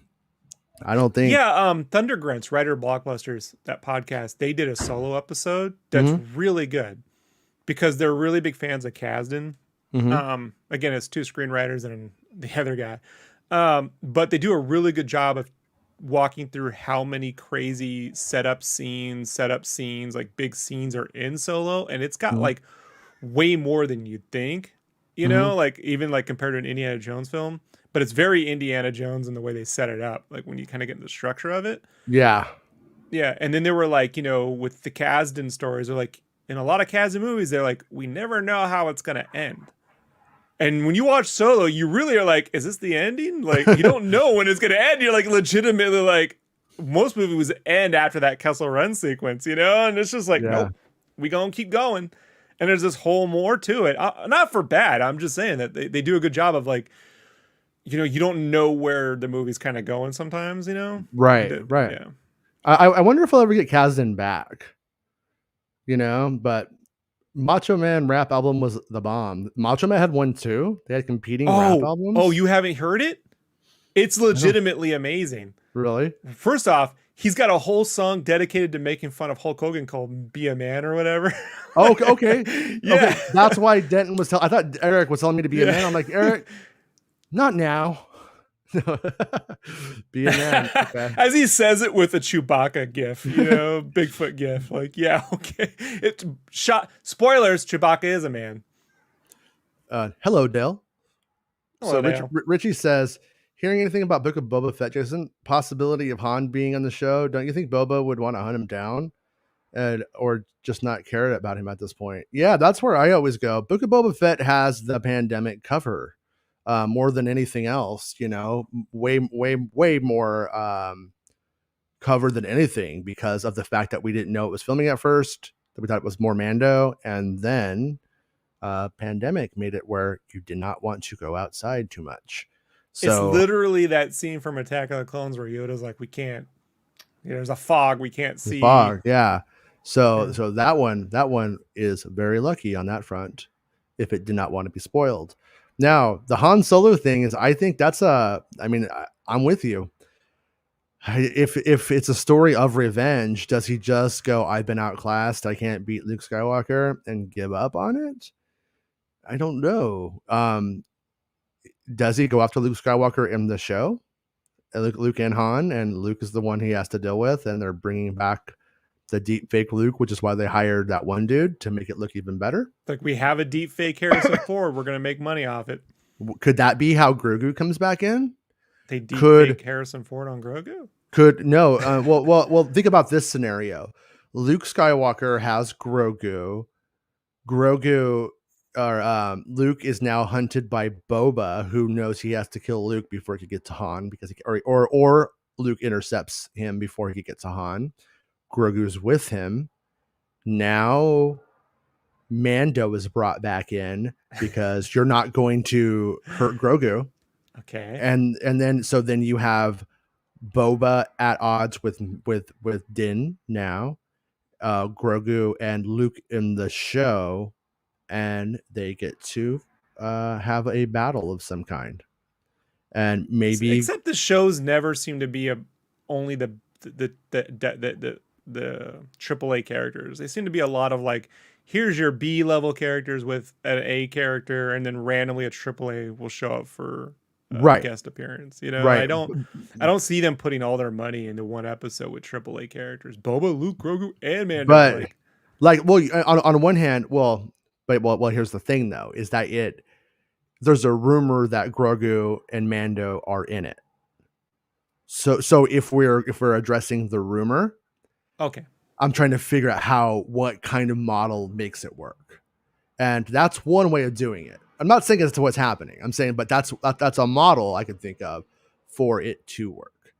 And I was thinking more like a guest appearance of Han Solo, and given that we're probably building a deep fake Harrison Ford, who would be around that age anyway, right? That they would just reuse that tool set, that asset for the Mando episode if they wanted to pull, or the Boba episode if they wanted to pull that out. Yeah, and that right there becomes, you get young Harrison Ford, you get young Han Solo, and Who's that guy who imitated his voice that everybody wanted to be him in the movie for a time? Yeah. The guy who looked like he actually played young Ford in a movie. Yeah, and that Age of Adeline or something like that.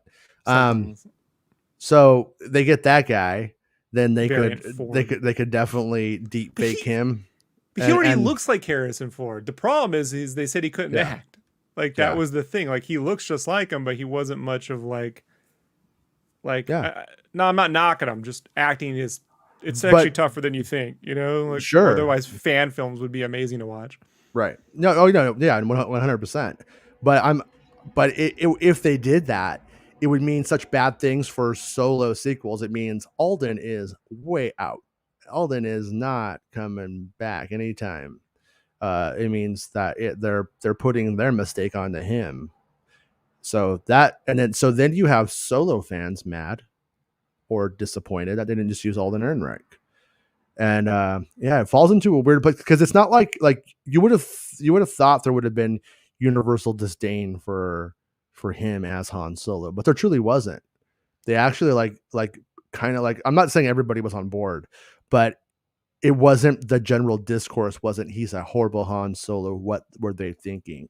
That wasn't really a huge thing. So yeah, it's such a weird place to put that in, because a part of me just seriously is like, yeah, if you could just make it Harrison Ford, then that's what I want, because that's Han Solo for reals.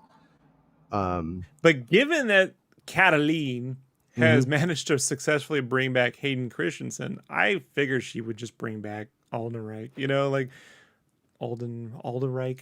Aaron Aldenreich.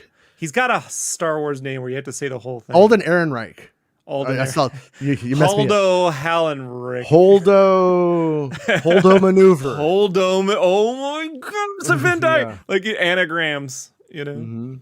Yeah, I don't know, or want to know, I should say, why does the Book of Boba need to exist? What does it do that contributes to Star Wars other than Boba's alive? Fight scenes. Kick-ass fight scenes. Well, I mean, because it's already, but I mean, like they already did it. They already brought him back. He's already in the Mando episodes, and he's back, and there you go. So whatever the story, and then like, did you not watch A-Team as a kid? Don't you know you can do that every episode, right? And just people just go for it, right? Oh, okay. No, you can call the Boba team. The Boba team, yeah. Boba Fett. But it's like the first thing that we see is him getting revenge on Bib, it seems like, and taking the palace. And so is the story just simply how he becomes a kingpin? Or is it him getting revenge and finishing what he was going to do years ago, and now he's just finally able to get to it? The ultimate answer for that to me is him versus Mace. It's the only actual epic conclusion to that storyline it gets. The guy who killed his father. Their only way out is because the Han Solo and Luke thing and Leia thing, even maybe is that's a weird one to let go. So the only out is for him to have dropped him in the Sarlacc, is what you're saying. Or Han hits the thing and he flies in. So it's like, does he laugh about it? Does he think it was the thing that took him out was so my scarred body? Well, right. No, and that's what I'm saying is like it would be a weird one. It's a weird one to let go. Does he hold Luke accountable for that, or? Yeah, Luke or Han. Right? Yeah, and from his perspective, Han might have grabbed the thing and hit it, or does Han, in his perspective, grab his, which doesn't happen that way, but grab his thing, launch him into the Sarlacc, and it's like, well, I got you frozen, you got me burned up by acid, even Stevens. Like, does it get chalked up? One preserved, aesthetically perfect, the other horribly disfigured. And you're already Harrison Ford, so. Oh man, marrying 24-year-old Carrie Fisher is, they got to be like, screw that guy. But yeah. So so how do they, like, how do they let that go? And do they bring back Han Solo? I think is the great question, or is the big question. And a part of me thinks like, no, that seems like, but another part of me goes, well, the floodgates have opened, and we do have that guy coming back, and I think that would be a good one to do it. But at the same time, like, Han can't lose. Han lives. We know that. We see him in the sequel trilogy. Everybody lives. And so, like, if they just become friends, like, that's kind of a weird one. But then if you just kill off Boba because Han just beats him and kills him, that's not much of a Book of Boba Fett show either, is it? But I keep wondering about the title of the show, and like, it does book, like, is it like a bookie kind of thing? It'll say chapter 1, just like Clerks did, Well, like Mando says that too, but Kill Bill. It's not like the Book of Din Djarin or the Book of Mandalorians. You know what I mean? It's like, it's a weird title, but like bookies keep a book of like people who owe them. That's why they're called bookies, and they you take it into another idea. I don't gamble, so I'm like, I don't gamble either. But no, it's just a smart, like, I didn't think, like, but is that what it is? People would owe him shit, right? Like, here's all the people who owe me stuff. You know what I mean? And I'm taking them all back to bring the Goonies back into Star Wars, right? But I mean, when he takes over Jabba's palace, or Bib's palace at that point, like, what's his game there? His game there is to get filthy rich and to be a criminal, I would assume. Little note about that shot: could use a little bit more atmosphere. It's a little clean. It's a little, it's a little Star Wars Galaxy's Edge more than Jabba's palace. You know what I mean? Needs some smoke, some dust. It's actually like very close. It's just so sparsely populated compared to what you see. Like, they dressed that lame set up. Is it really what they did with a bunch of creatures? And they didn't do that there. And in my mind, Bib was not as successful, as social, as fun. And so there's basically only people who need to be there are there. Nobody wants to party with that guy.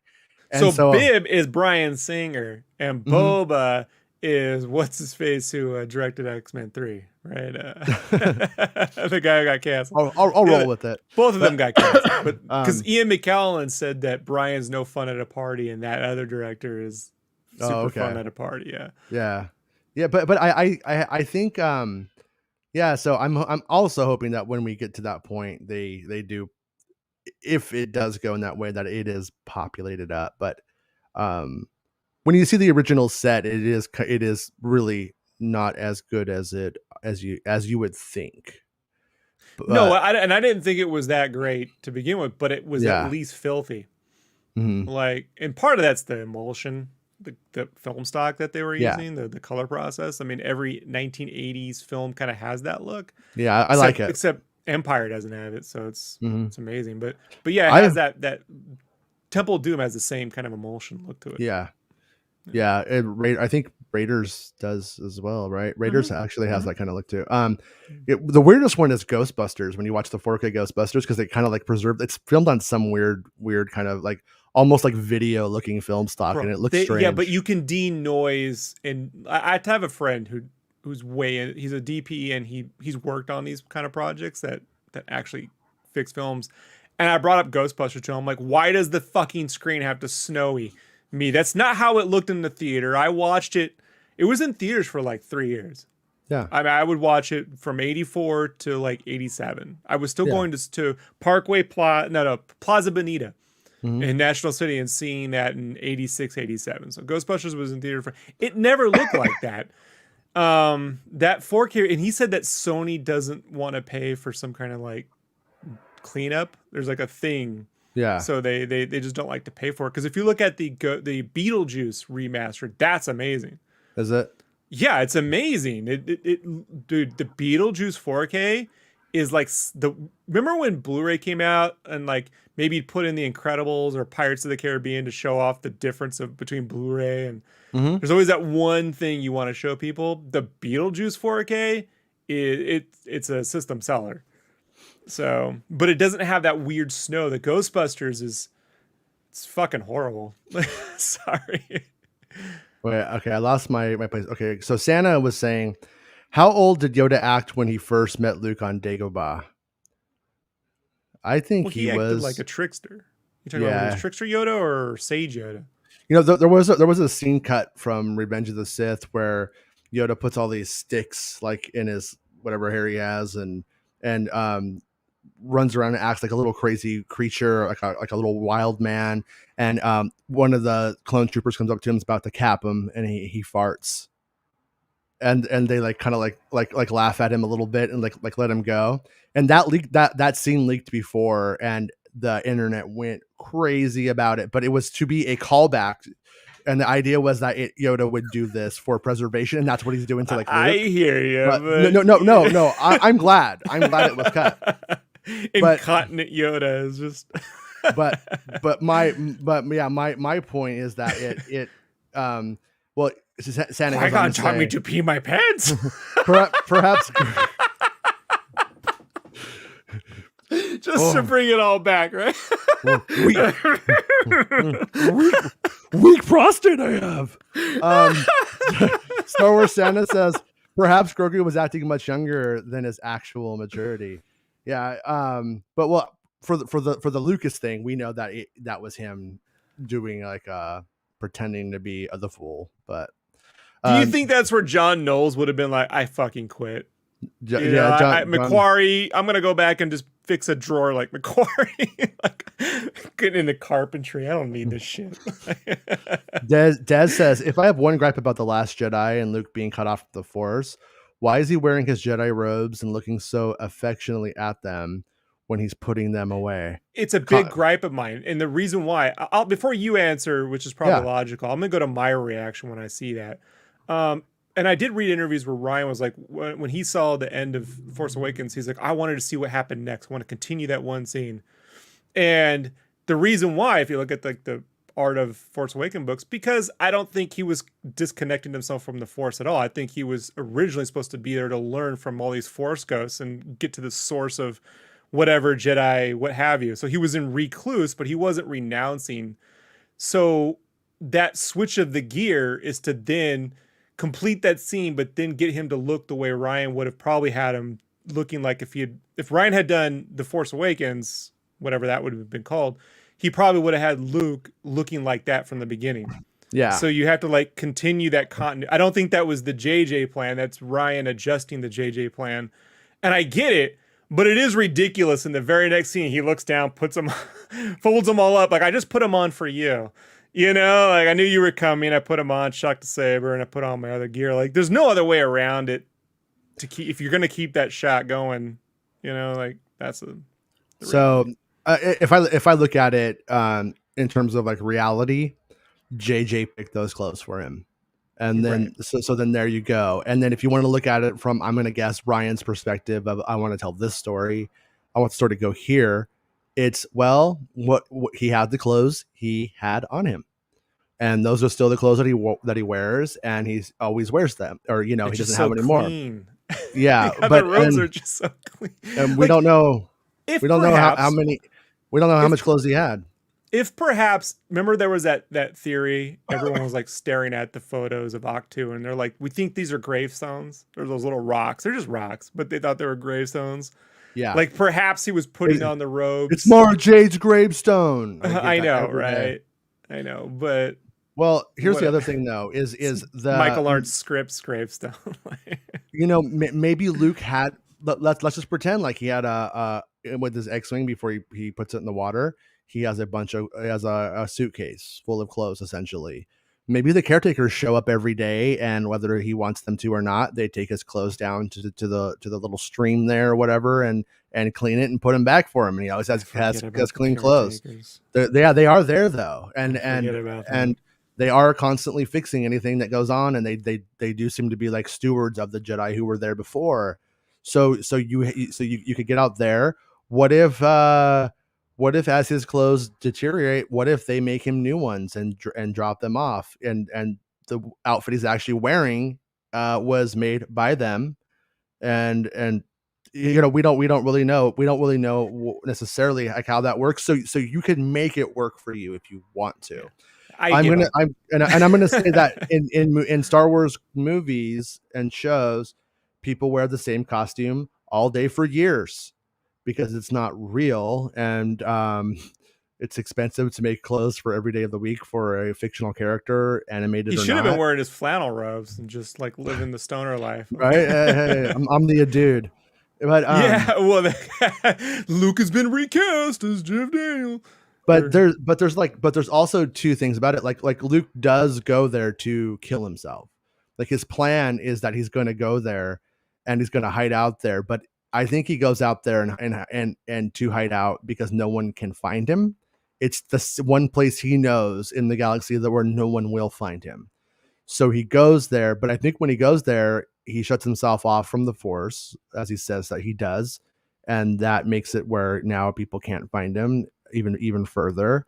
So he's put up this wall, but also he's still just like Darth Vader. When Anakin becomes Darth Vader, he's still Anakin. Like everything good about Anakin is still there. It doesn't go away, which is what Luke sees. And I think that in a certain way, we need to see Luke in that sense too. While he doesn't get a new fancy name, he does go there to give up, to kill himself, and to like die. But that's not who he is. He's denying who he is and suffering from his mistake. And then he comes to the conclusion, yes, I did come here to die, but I came here to die doing what I was supposed to do, what I was designed to do, and that was to allow the resistance to get away and to confront Kylo and to put him into onto the path of fixing everything. And he comes to understand at some point that Ben is connecting with Rey, and he's like, you know what? I'm not going to be the one who fixes this. It's going to be her. She's like, he's never known anybody like him.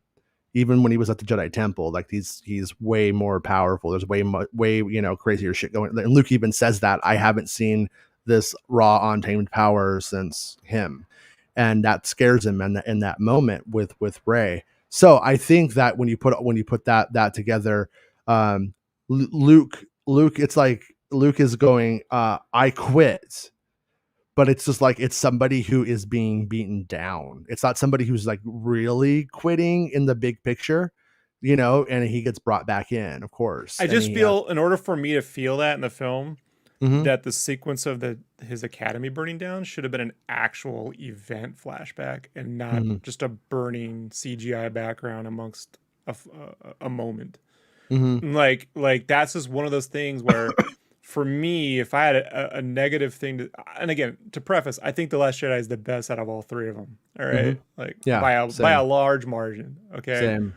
But if I were to sit there and be like, well, I know, Ryan, you're way smarter than me, but it feels like a lot of the script is a bunch of first draft ideas all put into one script.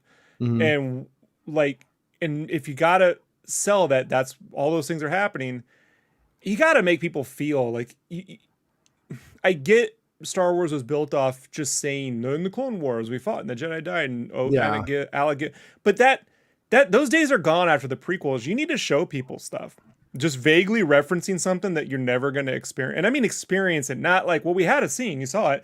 Yeah, but then you had like 15 minutes in a casino that really just didn't need to be 15 minutes in a casino. Like there's no reason for it other than, it's the big Muppet show. And ain't no one a bigger fan of putting Muppets in. I'm the guy who wants Muppet Gungans.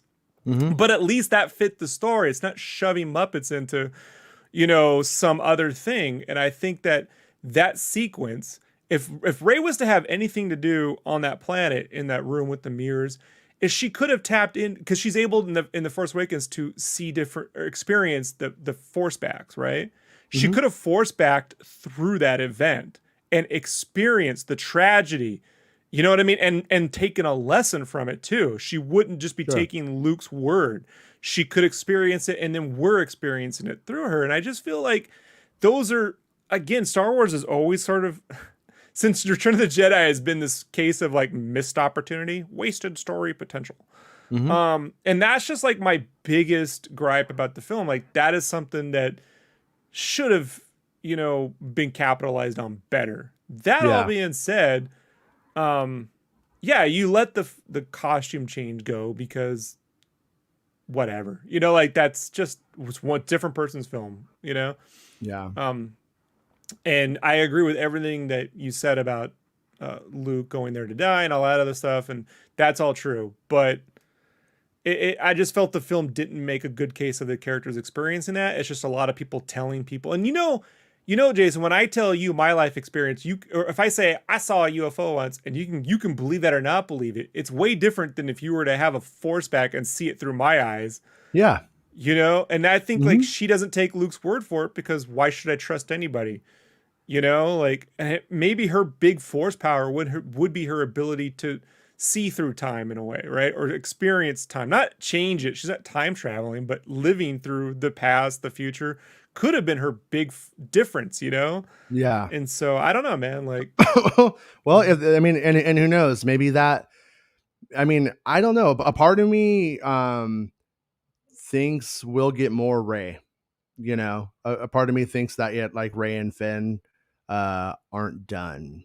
I hope so. She's a really good actress. That I really bums me when people are like, "Oh, she's on Peter Rabbit now," and I'm like, "Yo, shut up." Yeah. Like I mean, when that trailer first came out, and it was remember her and Finn the actor. I don't know his name. He when they were watching it and like genuinely geeking out, and they were crying. I get because they're in a Star Wars movie. It's amazing to see, and then to watch what they went through. It was like getting the Jake Lloyd. You know what I mean? Like, it's poor people. And they were at least older. Imagine Jake Lloyd, that poor kid, what he got, It was ridiculous. He got the short end of the stick in so many ways, Yeah. And then she can really act too, Like, I think her acting in The Last Jedi is phenomenal. Yeah. Oh, yeah. No, she's good. And I agree. Like, it's, I think what you're hitting on is similar to what annoys me about Star Wars. My daughter started playing guitar right now. I'm like, not right now. Shut up, Johnny Williams. You leave that out of our Star Wars. No, is that it? Ambiguity is one way of like, you have these like little moments that are just ambiguous and people can extrapolate what they want from it. The problem is when it plays the ambiguity card in the big moments. That's not when you do it. And that's what annoys me about 9 is JJ still played the fucking ambiguity card on the last one. It's like, are you paying attention, bud? Like, what are you doing here? Like, honestly, that's not when you do that. I'm going to tell you right now, man. I put it below Attack of the Clones. Yeah. It's because right now, because of the Mandalorian, I can go back and actually the Bad Batch with the Kaminoans, I'm like, maybe I'll go back and sit through some of this. Like, there's moments that I can enjoy, right? Yeah. I'm gonna be honest, man. I'm not feeling much of anything in Rise of Skywalker, and it's not that it was poorly shot or poorly acted, or that even it's a bad story. It's just it's not a saga episode 9. It's like getting the middle part of a Hobbit book as the conclusion to the Lord of the Rings trilogy. It's like, no, man, this is not the time for this. And a part of me, in a weird way, I was never rooting against it. I always root for Star Wars, but maybe it's a good thing. Maybe in the end, it does mean that we get more. If it ends up being, if the conclusion is it wasn't satisfactory, then they make more to try to write it. Essentially, and in that would mean more Rey and Finn, because it plays like when they do those books in between, like a Shadows of the Empire or Rogue Planet, or they do that book that exists in between the two films, and it never has the same. Like Shadows of the Empire doesn't really have a cinematic structure. I mean, even in the Heir to the Empire, Dark Force Rising, Last Command books, they have great ideas and great moments, but they're still books. I mean, there's like 2 chapters where Luke's just stuck in space in Heir to the Empire and he's outside of his ship fixing it. Like, that's not going to work in a movie. Yeah. Like that, I mean, that's going to just piss people off. Like, that's fun for an episode of television. Rise of Skywalker feels like more TV or that thing in between big film than an actual big film, you know? Yeah, I'm like conflicted because like the whole like Indiana Jones chasing after the thing that leads to them to the end. I like it, but that was the thing to do in 7, not the thing to do in 9. And so it's like, yeah, it's like I like the stuff about it, but it's like no, just I wish I could make that movie work for me. But Joel says Mary Poppins is still real to me, damn it. Big And Guardians of the Galaxy 2 fan. Star Wars Santa says another Jason doo laugh out loud. Take a shot, Santa. Take a candy cane shot. Swinging through He comics, probably mint julep. Yeah, I'm having myself a Christmas mint julep here. Swinging through comics says, Jason, did Luke and Mando get you emotional? Han is okay. The TFA trailer moment didn't move me. Luke's big scene got me misty. I love Luke. I just wanted more from Luke in the sequel trilogy, but still love The Last Jedi. Yeah, I mean, it's like, I don't know. It's kind of weird. Like, I don't really get Star Wars, the level like of depth of Star Wars stuff doesn't really get me emotional, like where I want to cry.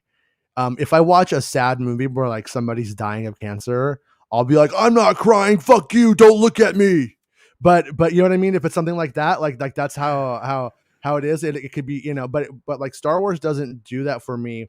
Star Wars though, when is the only thing that when the action really gets moving and it's rad, that I get that dopamine thrill from. You know where I got it? I got it in The Last Jedi when Luke sees Leia. Right. Kind of I mean, she had already passed. There's something about that scene. Yeah. You know, I mean, thinking now, I might get choked up now thinking about it. And I've only seen the movie once, bro. Like, yeah. I've only watched The Last Jedi in theaters, and I'm like, I don't need to see this again. Oh. Like, yeah. So I just realized that we know what Joel Williamson's favorite scene in The Last Jedi is. Oh. It's the Mary Poppins scene. The Mary Poppins. Sorry, I didn't mean to cut you off. I just got really excited when I drew a conclusion. Yeah, I haven't felt the need with. I think I watched The Force Awakens a couple times because I had it in 3D. You know. Yeah, I still have it in 3D. Yeah, in The Last Jedi, I was like, it's not like the fun movie. I'll put this in, and I gotta commit to that. Like I was like, I don't want to commit to watching Carrie kind of, you know what I mean? Everyone sort of pass again and Luke die. Like I'll get to that. Yeah. And I think had the Rise of Skywalker really been like a fitting end, then I would have been way more pumped to like sit through them again. So it's just kind of weird. I think it's the best film, and I'm looking forward to it. But it is weird that I don't find myself like I gotta put this one in. You know, it seems obvious to me that 10, 11, 12 is the Jedi Order returning, and I hope so. You know what I mean? Like it's just that seems like the natural place to take it. But or it opens up with Luke's hand, and we just recycle that. You know, like Luke's hand, what in 3D. I would be all for it. I still think that was the better opening too. Thrawn Talk says Dr. Evazan wishes they did some of that work on his Tinder profile. Not when I'm drinking coffee. Yeah, deep thing. Richie says Book of Boba Fett should feel like a spaghetti western, shouldn't it? Based off of Clint, the Dollar Trilogy. If the show is the good, the bad, and the ugly, then that would be Sarah's. Yeah, that's that really the old spaghetti western way is I think where you would take Boba.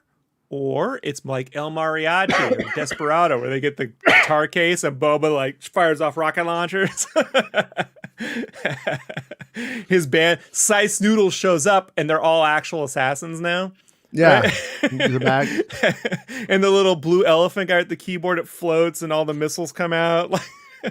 There is a really good episode of the Clone Wars where Sice Noodles is dating the Capote style Hut. And she ends up murdering him over betrayal, and it's ridiculous and one of the best things to ever exist. When the Bad Batch is over, I will weekly on Fridays, so we have something to talk about every Friday. I will. There apparently people put together the chronological Clone Wars to Rebels edit, whatever. You don't think that's a good idea? There's a chronological viewing order of the Clone Wars, and it sucks. It does. Yeah, you start with the worst episodes with the meaningless trash that doesn't really belong, cat and mouse or whatever. Not the best of the show, and think I should just watch the best ones and ignore all the bullshit? I would say at least watch the best ones, or watch it just in its release order and then quickly just glance at where it takes place if you need to know. See, this is where I wish you can make playlists and share them with your friends, or share them on like a group thing within Disney Plus, you know, where you could just grab someone's playlist and be like, here, these ones right here, you know, send it over to me and I could just watch whatever. There is a way to group watch on Disney Plus itself, for what it's worth. So if we ever wanted to do something where like we watched it together at the same time or something like that with everyone, I think we can do that. I think it's possible. You have to like invite everyone, but you know, worth thinking about. Eric Denton says he gets choked up during the Luke and Leia scene in The Last Jedi when he says nobody's ever really gone, and when Luke joins the Force at the end. They are beautiful scenes. Masterful. Yeah, it's really, really well done. And one of the top 3 moments in Star Wars ever. I think it's that good. Yeah. That's where a lot of the criticism of like, not my Luke Skywalker wouldn't do that, and it's just like I always say, your Luke Skywalker tried to kill himself on Bespin, homie. Yeah, he would do that. That's exactly in his personality. All of that kind of stuff. I would even say, if you wanted to get real about it, which they won't, they shouldn't, but Luke's kind of a little bit of a depressive when you get down into it. By Return of the Jedi, he does not seem like he is a very happy guy, and a lot of seriousness and a lot that goes down weighs on that dude. So it's like, when it happens again and he loses his Jedi way, his Jedi teaching. Because remember, Luke wasn't a Jedi from the start. He doesn't start off as a Jedi. He becomes that guy. Luke is working towards being the guy that they say is their Luke. And it's not like that ever. It's not like you become your best and then you just are. You always have to work towards being the best you. That never stops. You never just get to go, I made it. You know, unless you're me. No. If you're He-Man, you just die twice. People were like, "Oh yeah, dude." Joel brings up the best point. The Hunt for Zero has a nice Temple of Doom reference in it. I'm gonna spoil it for you. She does Anything Goes. They rewrite Anything Goes into a Hut Teeth song, and Sai does it. You gotta see it. I have to see. Yeah, you gotta see it. It's good. Yeah. So anyways, we have hit the 2-hour mark here. I am feeling a little bit on the sicker side, you know, like kind of vibe is back. So it's a good spot to end today's show, but I'll be 100% tomorrow, I'm sure. And we will be back talking about starfights in the skies. Starfights in the skies. That's Grief Karga versus I guess they gotta get Stallone back somehow, right? Like, yeah. Hey, yo, Mando face, Mando worst nightmare. You my Mando friend? And as this little banner that I didn't put on during the show, you could become a channel supporter, a Patreon supporter, on YouTube, the channel supporter, Patreon if you want audio only versions of the show. And I got an invite from YouTube saying like some kind of new super chat thing I can do, but I haven't been able to enable it yet. But if that's a better way for you, just when you got it to want to support the show, to do it that way, that's cool too. When I get this month's support cash or whatever, I want to upgrade this camera. And I want to upgrade, actually have like a real screen. And so the money that you guys give to the show is going to be used to enhance the show. So at least that's how I want it to be. Buy some flannels. Buy some flannels. Maybe you'll see me in a thong. I can't say that won't happen. I might go on Amazon and say, you know what? I'm losing weight and I want to flaunt my body. Your Hut Slayer thong. I will be a Hut Slayer for you. Yay. Boy, girl, thing. Yeah. So anyways, but anyways, thanks to everyone who does support the channel so far. And I know it's a messed up time and it's difficult. So I do appreciate anybody who supports it and can. And if you can't, no worries. I'm glad just to have Star Wars buds here in the chat every day. That's always fun. And if you guys have any questions that you want us to read on the show, because you can't be here during a live one, just email it or send it in and I'll make sure to get to it. I think I forgot one today, but I'll get to it tomorrow. And yeah, we'll do that. But everybody have a good night, a good day, or whenever you're watching this. And thanks again. And I'm going to hit that button. Come on, do it. Do it live. I'm going to do it live. It's not about spaceships.